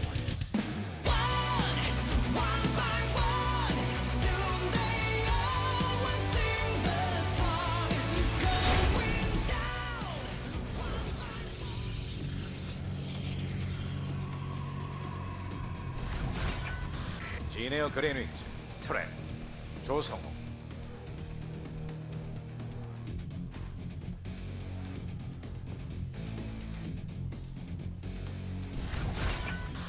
카이지 게이밍 이노베이션 이신영.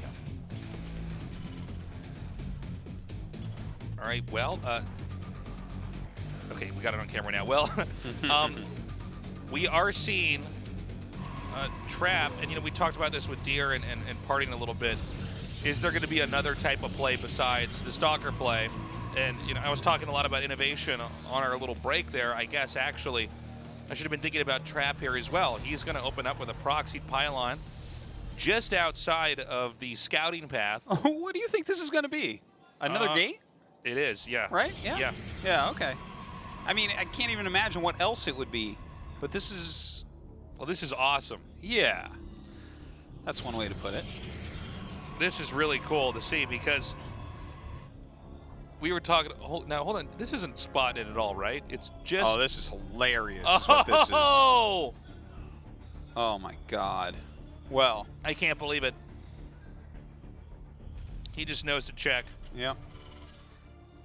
Okay, so what do you do from here?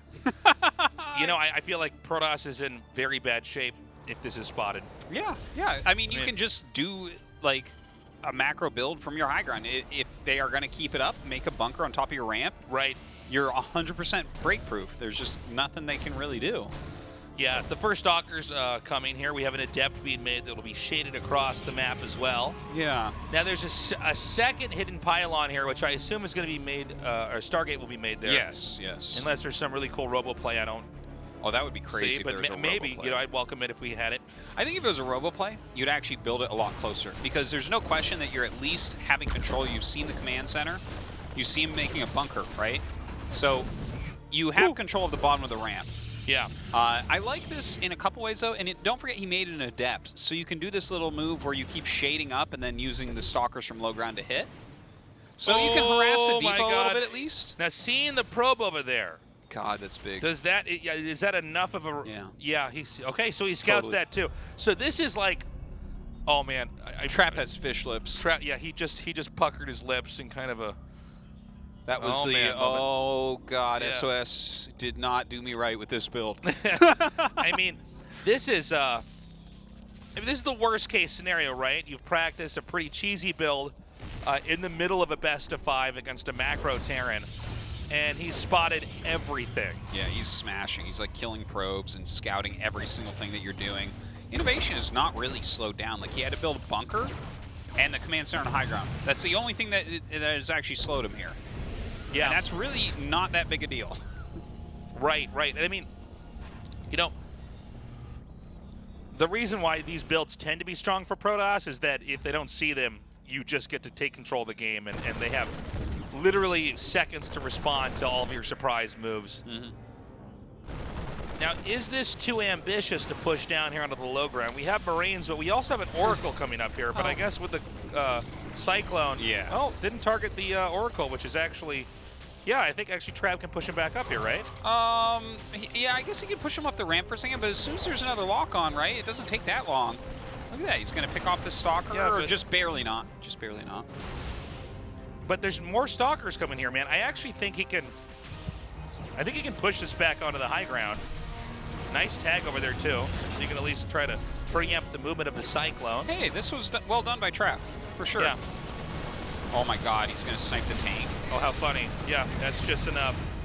But he's going to lose the Stalkers due to that. Innovation was just incredible. Just superb control. Oh my god, Trap, though, pulling back that Oracle at 1 hit point. I got to say, this is some of the best control I've seen, like, ever from Trap here. He's doing so well. He's driven that back. Now there's tanks coming. Stim is actually a ways off. So the infantry is still actually pretty flimsy here. Yeah, Trap has really made this into something for himself. Definitely got to give him some credit there. Oh, this is not a good move. No. He's getting a little bit ahead of himself now. He's seen Parting and SOS do things like that. He's like, you know what, I can do things like that too. No, you can't, Trap. Stay in your lane, Trap. Go build probes. So, Blink's almost done. I'm sorry, there's no Robo at all, right? Is he just going to get there's no Robo. There's three? no Robo. Okay, so third Nexus. Terran's decided to push. Now, these are funny armies because it's Blink but no War Prism. Marines but no Stim yet, although Stim is going to be finishing kind of soon here. Wait, he only has 1 finished gate right now? Is this correct? Two finished gates. Still, it's not... Oh, okay, he has a decent amount of Stalkers, actually. He can hold that. But he needs to go out and start slowing it down right now. Oh, that's a cool little blink through there. But again, you don't have that many blinks, and so the push is going to be able to set up, which means bunkers will be able to set up. There's not enough Stalkers in the front that you know, Terran has to respect this. There is a stasis ward. Oh my god, and he actually didn't lure him in the right direction for that stasis ward play. Okay, just gonna target down the tanks. The probe's being pulled as well. Okay, into the stasis ward. Oh my god, Trap. But is this... Well, I guess if it's just Marine, Stalkers kind of always win, you know? Yeah. They'll whittle them down over time. If you have medevacs, you know, tanks, bunkers there, it's a different story, but Stalkers are basically, against just Marines, even with combat shields, a little bit better. Well, very quick move there from Innovation, pulling them back with the Stim. But I think this is an overextension by Innovation, right? Yeah. I mean, you're just going to chip away at these Marines. He's seeing what he can get done by, I think what he can get done now, is over. When Innovation turns around, then I think Trap starts to pursue, right? Yeah. You would think so, but he did bring up another tank, so that's a little bit sneaky. He doesn't see that other tank right now. Kind of But, you sets know, up an entrenched position here. Until you've got medevacs out, there's no way to get him back home. This is the funny thing about Terran pushes without medevacs, is like, you're kind of stranded. And Blink is an incredibly abusive form of mobility. Now, the third is being taken, so this is one opportunity for maybe Innovation to come in here and shut this down. It's also low on HP, so their Stalkers have to almost come in here and tank so the Nexus isn't killed off. But, I mean, this has basically worked, right? I mean, the tank is killed off. You know, this has done a couple things pretty well, though. And, in fact, he's getting a bunch of probes suddenly. Look at that. 15 probes going down while he saves his Nexus. Yeah. He loses his economy. Make it 20. And what's funny is that it looked like Trap had basically handled that perfectly until the last 5 seconds. That Terran had units there. And then that was the moment that now Innovation has double the workers. Wow. Which is insane. And that makes a huge difference, especially on this side of the matchup, right? And Terran has mules. So, yeah, I mean... We laugh, but there's some truth to that. Like, normally in an even game, Protoss will have more workers than Terran, right? It's Between true. Chrono Boost and Mules. That's just kind of how it normally works out in the timing of Nexus and everything. But here, Trap has no economy, no upgrades other than Blink, no units other than Stalkers, in this one Oracle holding on. This is looking very rough for Trap right now. Innovation's going to push out again. I'm a little bit worried if this push doesn't do well for Innovation. I mean, granted, his army's better, but still, you know, there's all these little finesse moves that Protoss can do, like we're seeing right here, that can whittle that army down. I love him bringing in that Oracle as well after the Marines die.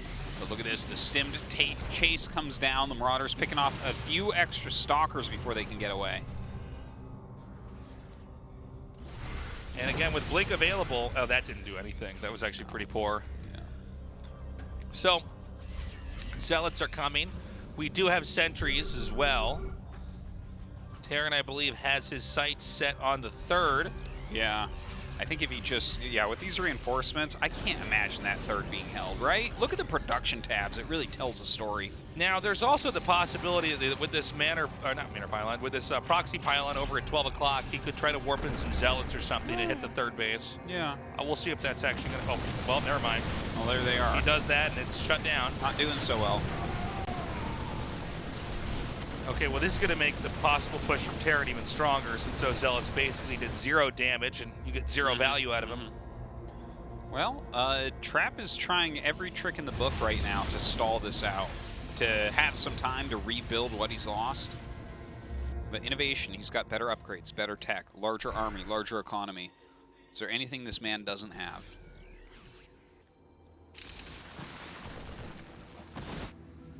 Terran comes down again. And the Stalker attack here, I don't think this is going to cut it, because this means there's just nothing of substance to defend back at home. And frankly, even a few Marines and Widow Mines and everything else, I think can start to pick this off. Yeah, I think Terran wins. GG. Look at that. All right. Great play there from Innovation. Now, I think this all goes down to the scouting of Innovation at the start. Good sense. Yeah. I love that he actually checked with the SCV at the natural. It's not really a reason not to. Your SCV's down there a second or two before you're going to build it. May as well check. Also something that you never really see Terrans do on that map, That's very true. So that really shows his instinct is there. And Trap, you know, he won on that map, Obsidian, but that's, I mean, that map is now out of the pool. You're going to have to win on the maps that are more standard for GSL, more standard for StarCraft 2 right now. Yeah, well, Simulacrum is about as vanilla as you can really get. Yeah. So we're going to see what he can do there. But right now, I guess none of the games have been too normal, right? A lot of the Cure games were kind of like, okay, this fits into a certain mold. It's like a certain thing that we're used to looking at. Game 1 was an Innovation all-in. Game 2 was the 4-player map that Innovation seemed like a broken robot on. And Game 3 was Innovation scouting every cheesy thing Trap wanted to do. So we still don't have just kind of the straight-up build versus straight-up build, let's see who's better type thing. Yeah, we don't have, for instance, a Stalker build versus whatever Innovation thinks can defend that, or just anything within the PVT standard games we'd cast. So maybe we'll have that in Game 4, which we'll get to after this short break.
울트라 기어로 부드럽게 이긴다.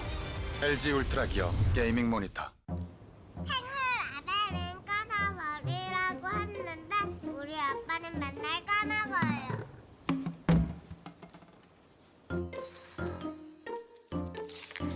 라벨을 떼지 않아도 오키.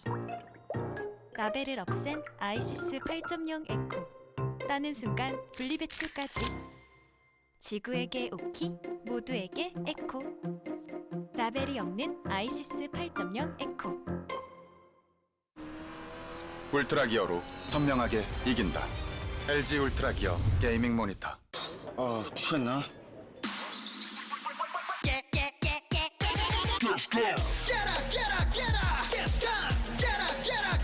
청정제주 숙취 비법과 탄산의 만남. 숙취엔 가스강. 울트라 기어로 부드럽게 이긴다. LG 울트라 기어 게이밍 모니터. 라벨 떼고 버려야 되는 건 알죠? 근데 귀찮아서 잘 안 해요. 라벨을 떼지 않아도 오키. 라벨을 없앤 아이시스 8.0 에코. 따는 순간 분리배출까지. 지구에게 오키, 모두에게 에코. 라벨이 없는 아이시스 8.0 에코. 트렌드, 조성호, 이노베이션, 이신영. 아프리카 TV 리거 스튜디오 라이브 2020 GSL 시즌 1 코드 S 쇼다운. Welcome back, everybody. We're going to go into Game 4 and see if we're going to have a normal game or if it's going to continue on the trend of unusual PVTs here. So far, it is Innovation with a 2-1 lead here against Trap. I think Trap could have probably succeeded in that game had Innovation not scouted and then defended perfectly. Yeah, well, if you start that command center on low ground, suddenly Trap is at an advantage, like automatically. Right. So, you know, he took some big risks and Innovation found them, so he got punished, rightfully so. Let's see, though. Simulacrum, pretty normal map. Pretty vanilla. Yeah, let's see what happens. Trap versus Innovation, Game 4 starts now. 전투 준비 완료.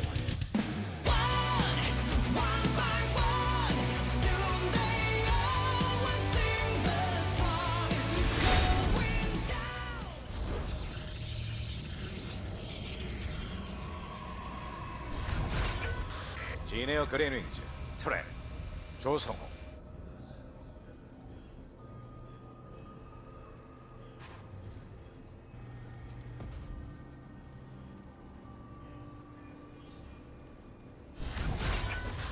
카이지 게이밍, 이노베이션, 이신영. All right, excited to see what these guys are going to pull out here. Trap's life on the line right now. Yeah, this is going to be fun. Trap appears so far to, well, obviously he's not sending any probes at it or procs or anything. I think Trap is probably still confident he can beat Innovation in a more straight-up game. Let's see if Trap goes back into the Stalker play that's so trendy right now. Yeah, that'll be interesting to see if that's where he falls back into, if he plays a more normal game. It looks like a very macro-focused game here. Just gone for that Cybernex core before Nexus. It's been very popular lately. Innovation scouting around for any proxies. Does not trust him.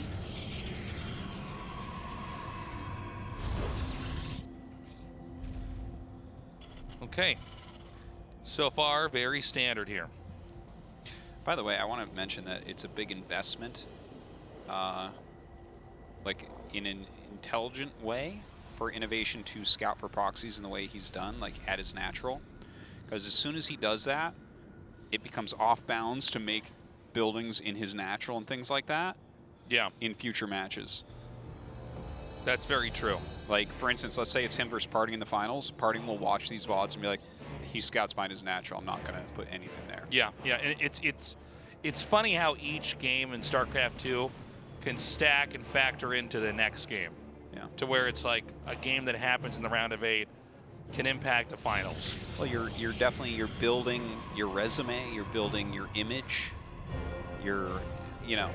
all these things should come into account for sure. And it's hilarious because there's been times in the past where they have not. And I think for some players, they focus more on the race they're playing. Some players focus more on their opponent that they're playing.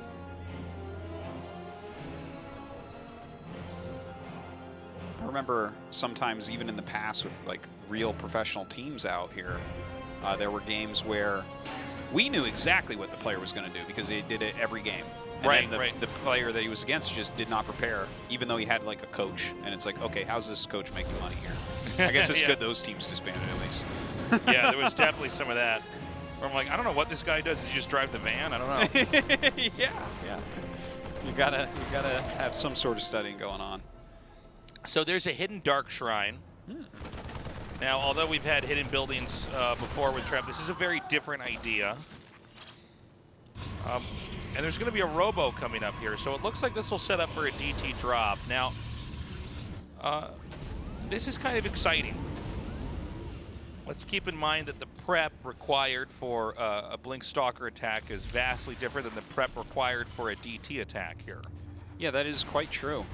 You don't want any turrets for the Blink Stalker attack. Yeah, it's going to be a huge waste. It's not a worthy investment. No. So you might pull scans for both, though, which is important to mention. That's very true. But when you have the Prism, you can get DTs away. You can make them waste scans occasionally. That's very true. And the 2 Widow Mines are being jolted across the map. So what is actually back at home to defend here for Trap? For Trap? Not much. He does not have many units. Trap's got an attack inbound, but the Widow Mine drop's going to start first. The DTs are being made. He can't have more than a Stalker or 2, right? Oh, look at that. He's got a... Oh, gosh. The probe just is here to scout. And the probe moves, so we know he looks. Yeah. Yeah, there's a couple Stalkers, and that's it. Probably would have been better to not move that even. Yeah. It looked like maybe he didn't see it, but... The third Stalker comes up. Now, where's the War Prism? Oh my god, does he not have energy? Okay, the DTs are on the loose. There's 50 energy, so this one will be scanned and killed. Well, this is a lot of lost mining time. You're having to use scans. He's actually losing a decent amount of SCVs here as well. I think there's 2 more DTs that have been made, yeah, and there's a Warp Prism coming. Yeah. And so he actually wants the next scan to be here at the natural. Yeah, Raven on the way, but this still has a lot of potential for damage. And this is as the tanks are leaving. Oh my god.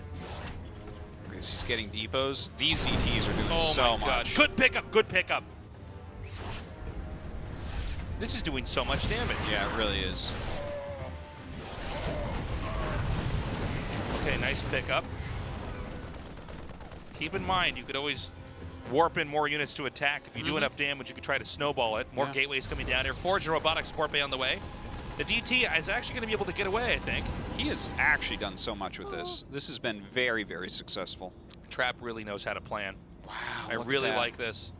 Look at how much 9 he's killed. SCVs. That's actually much more than I thought. Yeah. And now he's actually just, I mean, he's got a good amount of gateways. He's making some Archons. Oh, no. Oh my god, he can disable. He tries to pick it up. Disable, disable. Oh. Which one do you want to kill? Okay, here we go. Oh. Oh, he's all in. This is actually really smart. The fact that he got those shields to 0. I feel like he maybe should have disabled the prism or something there, but okay. No, anyways, I pushing totally forward. agree. I think he had the energy for sure, but anyways. Ooh, the blink up. He's trying to pick up Oh, Siege. Medivacs can pick up 2. Oh, that was a nice What's pickup. up, son? Innovation giving himself a chance to win this game in the series right now. And this is very decisive play from Innovation. Only one pylon over here. Artos. Those Archons gaining their shields back a little bit. Let's see if he can break through. Yeah, no, they're paperweights now. Oh my god, everything's paperweights. Gets the tank. Nicely done. DT coming in here. Oh my god, and now we have an Immortal out as well. Trap with some nice juggle micro in there. How are these Archons still alive? Yeah, I know. Oh my god. The bunker finishes. Oh, the bunker is just brutal. Is he going to get that pylon? Yeah, that's it. Unpowering the Robo. Oh my god, and the 3 shield batteries as well. Probes coming out to fight right now. The Archon's pushing forward. The Archon's doing some pretty massive damage. Also flanking with that Immortal. Oh my god, this micro from Trap just crazy. This is insane. He's actually going to hold it. I can't believe my eyes. That was superb. Wow. Wow, and not only that, he shuts down the Raven, the Medivac. Nothing gets to retreat. Terran, naked defense at home. Dude, if you kill those 2 Archons, that was 0% to hold, right? I think so, yeah. Huh. What's funny is he like shot one, then the other, then the other. Yeah, no, it was really weird. It was strange. I'm like, you could just like let the computer auto attack and you'd win this, or at least get one of them, which is better than none. A Trap going for a counterattack right now. Has his Archons in his prism here. Blinks forward as well. I'm just not sure if Terran can hold this. Well, he's certainly taking some damage. If he gets one warp in right after he kills the tank. Yeah, you would think so. I guess he just Look at goes that. for the infantry. Yeah, the Archon's on top of the Go for the Marines. soft spot here. Oh my god. Yeah, the tank can wait. And then another warp in, and that should be game, I do believe. Yeah, no way he's going to be able to make enough units to hold this off. He's a single Banshee GG, and we're going to go to game 5. Sick. Trap's so happy. Well, that was a quality hold, because he had a great opener, but then Innovation really put the screws to him there with that boys pull.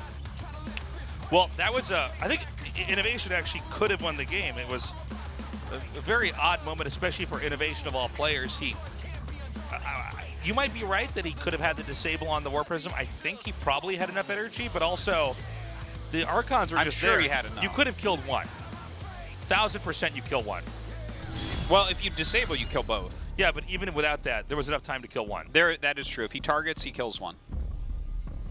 So, yeah, I think Innovation made one small misplay there with an attack that could have won the game. Okay, we're going to Zen to figure this one out. Who do you think takes it after all these games? I don't know, man. I actually do not know. I'm leaning slightly Innovation. Okay, I'm leaning slightly Trap then. Ooh, it's on Artosis. Oh. Guys, it's time to start the final game and get that final player in the final 4. Final.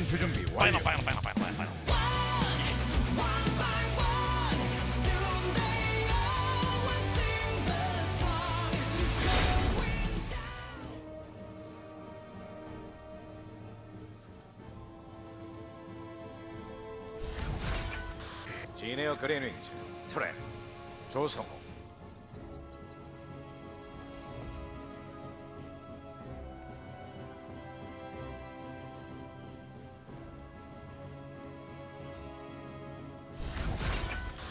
카이지 게이밍 이노베이션 이신영. Look at this. Look at the barracks. Just well hidden. Yeah, a little bit. Hiding that racks nearby to scare his opponent. Will Trap be scared? Probably a little bit. 2 gases.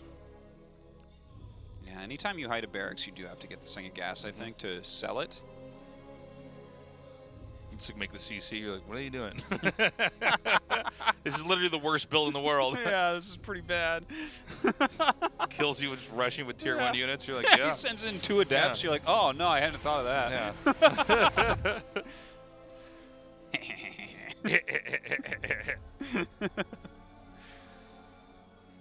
Nerds are giggling with cheese between their teeth. Oh my. Factory to finish up the wall. Yeah, traps him in here. Yeah. Whoa, and his ID. Now, I still want to see what kind of game Trap is going to want to play. All right, so now he knows basically where that's at. So second Reaper coming.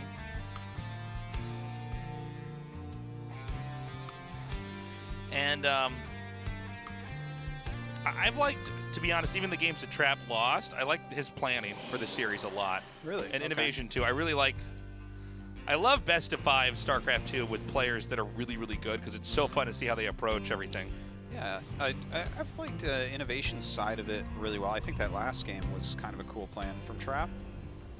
Yeah, I guess actually Trap's planning overall has been really good, even though some of it hasn't worked. Innovation game 2, I don't even know.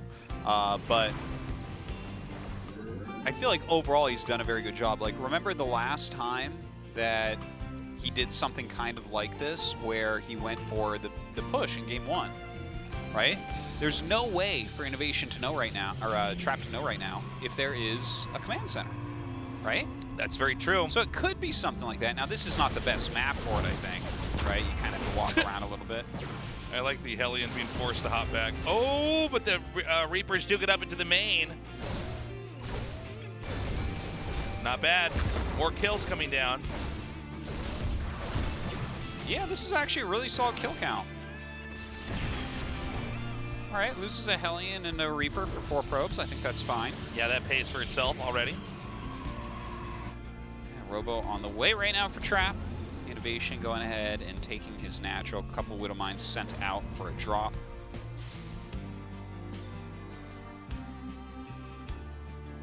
Now, let's see how many probes this is also going to kill. Because these sequences of attacks all have to lead up to eventually you slowing them down enough to where you can do more damage later on. And it's going to come right through the top of the main here. Trap knows this is a possibility, but did he set up correctly to prevent it? Well, he's got a couple Stalkers at the side, or one, I guess, just sitting there waiting for that Reaper to come back. Even then, some players have been very good at pulling probes correctly to basically make this... well, hold on. Yeah, he doesn't see it. Oh, my God. That was huge. 12 kills and he gets out. Not happy. Yeah, he was not fish lips mad, but not happy. Well, he did this angry smile when the drop first happened. Actually, yeah. You're smiling, but you're actually like, oh my! It's like, well, God. I guess that's how I don't make 4 round of 4s in a row. Yep. Oh, but the Banshee, she gets away. Oh, gets a no, indeed. Ooh, unbro. Screw it, man. Even 2 more kills is the same thing as a million more kills, Tasteless. Whoop. Going to the main. Go, go, go. Don't Bros stop. it, but like the probes kill it because it's not even close to Don't recharge. stop. You've killed all of his probes. Now Raven's coming. Protoss, having been tripped up here by losing so many workers, doesn't have a very strong army inbound yet, but it looks like he might try to blink in with Stalkers. Yeah, I don't think he's going to find any real damage here. Curses. He wants to get something done. He knows that he's behind.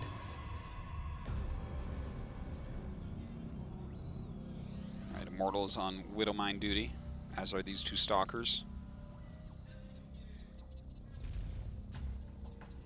Again, that Widow Mine's still in the game.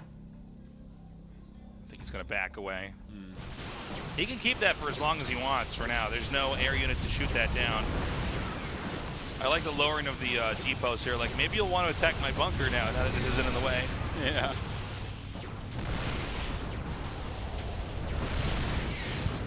Okay, that's really annoying. Yeah. 83 to 77, not bad.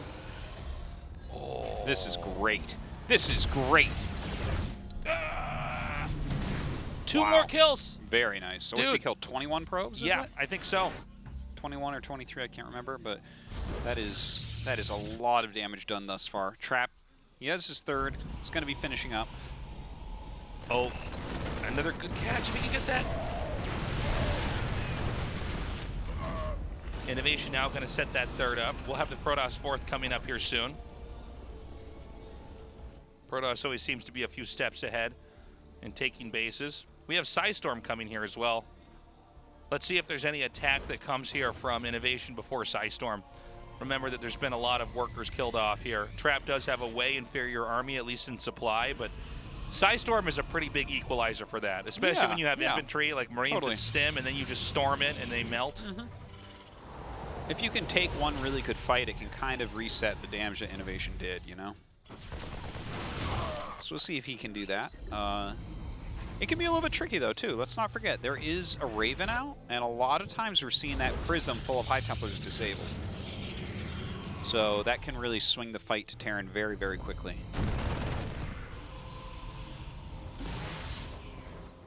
Okay, Terran now with some muscle here, beginning the push. We've seen a lot of little harasses and damage dealt, all to build up to the moment with the possibility of a Terran having a strong enough push. And you can see here, Stim's finishing, but it's finishing the same time as Storm. The Storms have to be very good. And this is a perfect area to do it in, but immediate pull away. He didn't lose a single unit to that first Storm. Oh, the second one, though. Second, though, a different story for sure. Yeah, very nice Storm. Looks like he's going to send this around for some harassment. Loses a chunk of his Marines, but it's not the end of the world. Oh my gosh. That is completely worth it. Kill off the Raven. Has to be happy. But is he going to be out of position now? 1-1 just finishes, by the way. Archon's being made as Storm is starting to be drained from some of these Templars. Now, this is a funny moment. It almost looks like Protoss is going to push through the lower part of those stairs up into the army. But this means that the Terran can actually just do a massive drop here into the main, and he's going to have to recall back in there. That is a massive drop. He's got to get up there immediately. It looks like he does not have recall ready. Yeah, he works another round of Zealots. Let's not forget, though, there's not a lot of room here for Innovation. Once Trap jumps on him, if he has enough, he can get rid of it. Oh my god, a huge attack from Innovation into the third base. Innovation just plowing through that expansion, but the main attack has been held. However, he can now, Innovation can take out this Nexus. Oh, he's using the recall. And you know what? Maybe he can kill off this army, but he got that Nexus. Can Protoss counterattack? I actually don't think he can. 45 probes died. My god. God. Still And just 45. to ensure that he can't be counterattacked right away, Innovation tries to set up for another drop. He sees there's defense there that's adequate enough to hold this. So I think Terran just wants to go back and continue to reproduce. Overall supply 92 to 139. And let's not forget where the upgrades are at, okay? Trap is trying desperately to get +1 armor to go with this +1 attack, whereas Innovation's 2-2 is over halfway done. He's also getting into enhanced shockwaves with Ghosts, adding on more production, getting a 4th command center. It's looking like a pretty dominating position for Innovation right now. Yeah, I mean, it just seems like this is Innovation's game to lose now, right? I mean, he's handled everything so well so far. Just picking at the edges. Yeah, anything he can take out, he will. Yeah, look at those two armies. Definitely looks better for Innovation. But, you know, you have that splash damage. Between the Storms and the Disruptors, I think there's should be a able to chance hold that on. Trap tries to do an Archon drop and then warp at a bunch of Zealots. Yeah, that can be a good move. But is that enough to really turn everything around here? I mean, Archons are annoying, but with this many barracks, I think the production can actually handle it. He's going to try to drop on top. 9 SCVs, not bad. That was pretty quick. Split second there. 2-2s, though, 2-2 upgrades are finished. Oh, the EMP is going to end this Tasteless. He's paying attention elsewhere. No Psystorms here. Oh, he actually didn't control that. Could have got so many. Oh, my God. Snipes down the other Disruptor. Oh, another great EMP goes off as well. Innovation just so strong on this counterattack. The Prism doing a lot across the map for sure, but it's not game-ending damage. Whereas this looks like it might be. Yeah, this is too much. And in what was an incredible best of 5, it does appear that Innovation is going to win this and go on to the Final Four of Season 1 2020 GSL Code S. GG. All right. Innovation with a great tournament run so far. Trap, unfortunately for him, will not make his 4th round of 4 in a row. He played well, but not quite well enough here today. Great series, though. One-sided series, one real back and forth, and now we have our Final Four. Yeah, 3 Terrans and a Protoss. It's been a while since we've had a round that looked like that. It's about time, though. Oh, yeah. We needed it. Absolutely. What was that? What was that? Did he just come over and smile at him and turn around? I think he did. Oh my God. Okay, we're gonna have an interview now with Innovation. Andy, go ahead and translate this one for us, and then we'll wrap this show up. All right, we're gonna have an interview with Innovation, the final player to lock in the round of 4 spot. Congratulations. Thank you. And both players have a very high win rate with the TVP and the PVT win rate. And how do you feel after the win? Well, I thought it was going to be easier. But things didn't really work out the way I intended to. But honestly, I thought I would lose, but I did win, so I'm kind of happy. This season, you're showing a lot of various strategies. From the first set, it was clearly different. You went for the one-base Marine tank all-in. So what was the reasons behind the strategy? I mean, I saw Trap playing against Bunny. And, you know, I thought he was playing knowing that it was a double, so that's why I used it. You know, recently we see a lot of the products going for the Blink Stalkers, so what about that?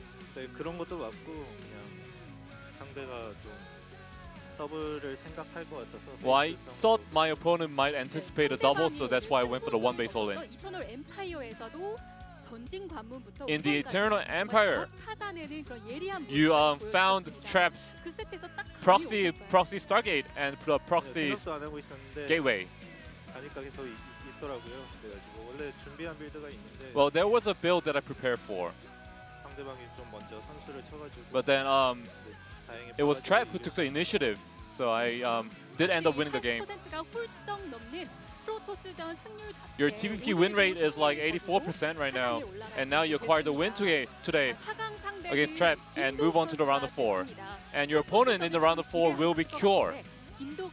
So you probably wanted the TVP, but now you have to go TVT. How's Cure as your opponent? Well, he's such a stellar player. And I haven't prepared for TVT for a while, so he's probably a difficult player to go up against. But I'm really happy that I fulfilled my objective of moving on to the round of 4. Well, you're showing such excellent skills right now in the GSL. So we all have high hopes on you, Innovation, and any resolution for the upcoming TVT matchup.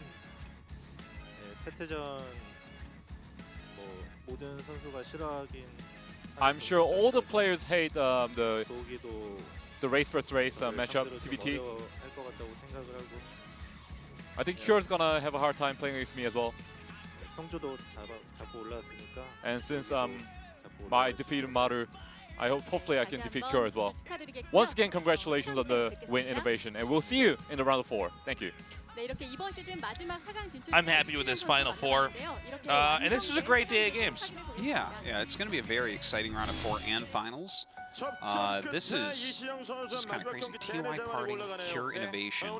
That gives us a lot of possible finals, and I think they're all good, especially because TY truly is the master of Terran versus Terran. Yeah. So if he beats parting, Woo! We are going to have a sick TBT finals. But, you know, if Parting could beat Morrow, I think Parting can beat TY. And yeah. Parting could win this whole season. All he has to do is PVT his way through this, which makes prep pretty, pretty more doable, I guess you could say. Yeah. Yeah. Pretty more doable. Pretty more doable. I guess you probably couldn't say it, Tasis, but I guess you can. You can think it. People can figure out what you mean when you say that.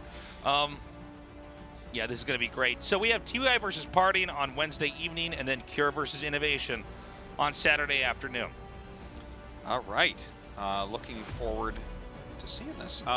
What do you think? What's your gut here? Ooh, I don't know with TY versus Parting. I think Innovation beats Cure, but God, that's really, a hard one it's too. really tough to call. I'll tell you what, I'm rooting for Parting to win the whole thing. Yeah, that would be quite a story. I think it's really fun when you have 3 of one race and then the lone wolf actually comes out on top. I don't mind Innovation taking number 4 either, though. That would be a very fun thing. But if Cure wins as well. Well, it's his first cool is one, that? and he's worked really hard for a really long time. Yeah. But that's no fun. But then if TY wins it, it's like he casts the whole tournament and wins it. It's like, okay. Cure, yeah. Cure is... You and I are going to have a lot of insecurity, after he does that. Yeah. We're going to be really kind of like, oh, that's cool, Like, we're kind of funny in our I'm cast. Taryn Patch. Are you kind of funny? Like, oh, we are in the cast. He's like, no, I don't need to be. We're like, oh, well. And then we find out he's actually much funnier. Yeah, probably. Yeah, there's no doubt. He's just better than us at everything. Basically. So. No matter who wins, it's pretty cool. And this season's been great. Yeah, it's been very entertaining. It was way too much off time. Start of this year with StarCraft 2. So it's good. And we have so much more StarCraft 2 still to give you guys. So, of course, join us on Wednesday evening and Saturday afternoon. And we're going to find out who's in our finals. Yeah, I can't wait. And we don't know what time the finals will be. That'll be announced probably next show. I would Next imagine. Saturday. We normally announce maybe around next then. Wednesday.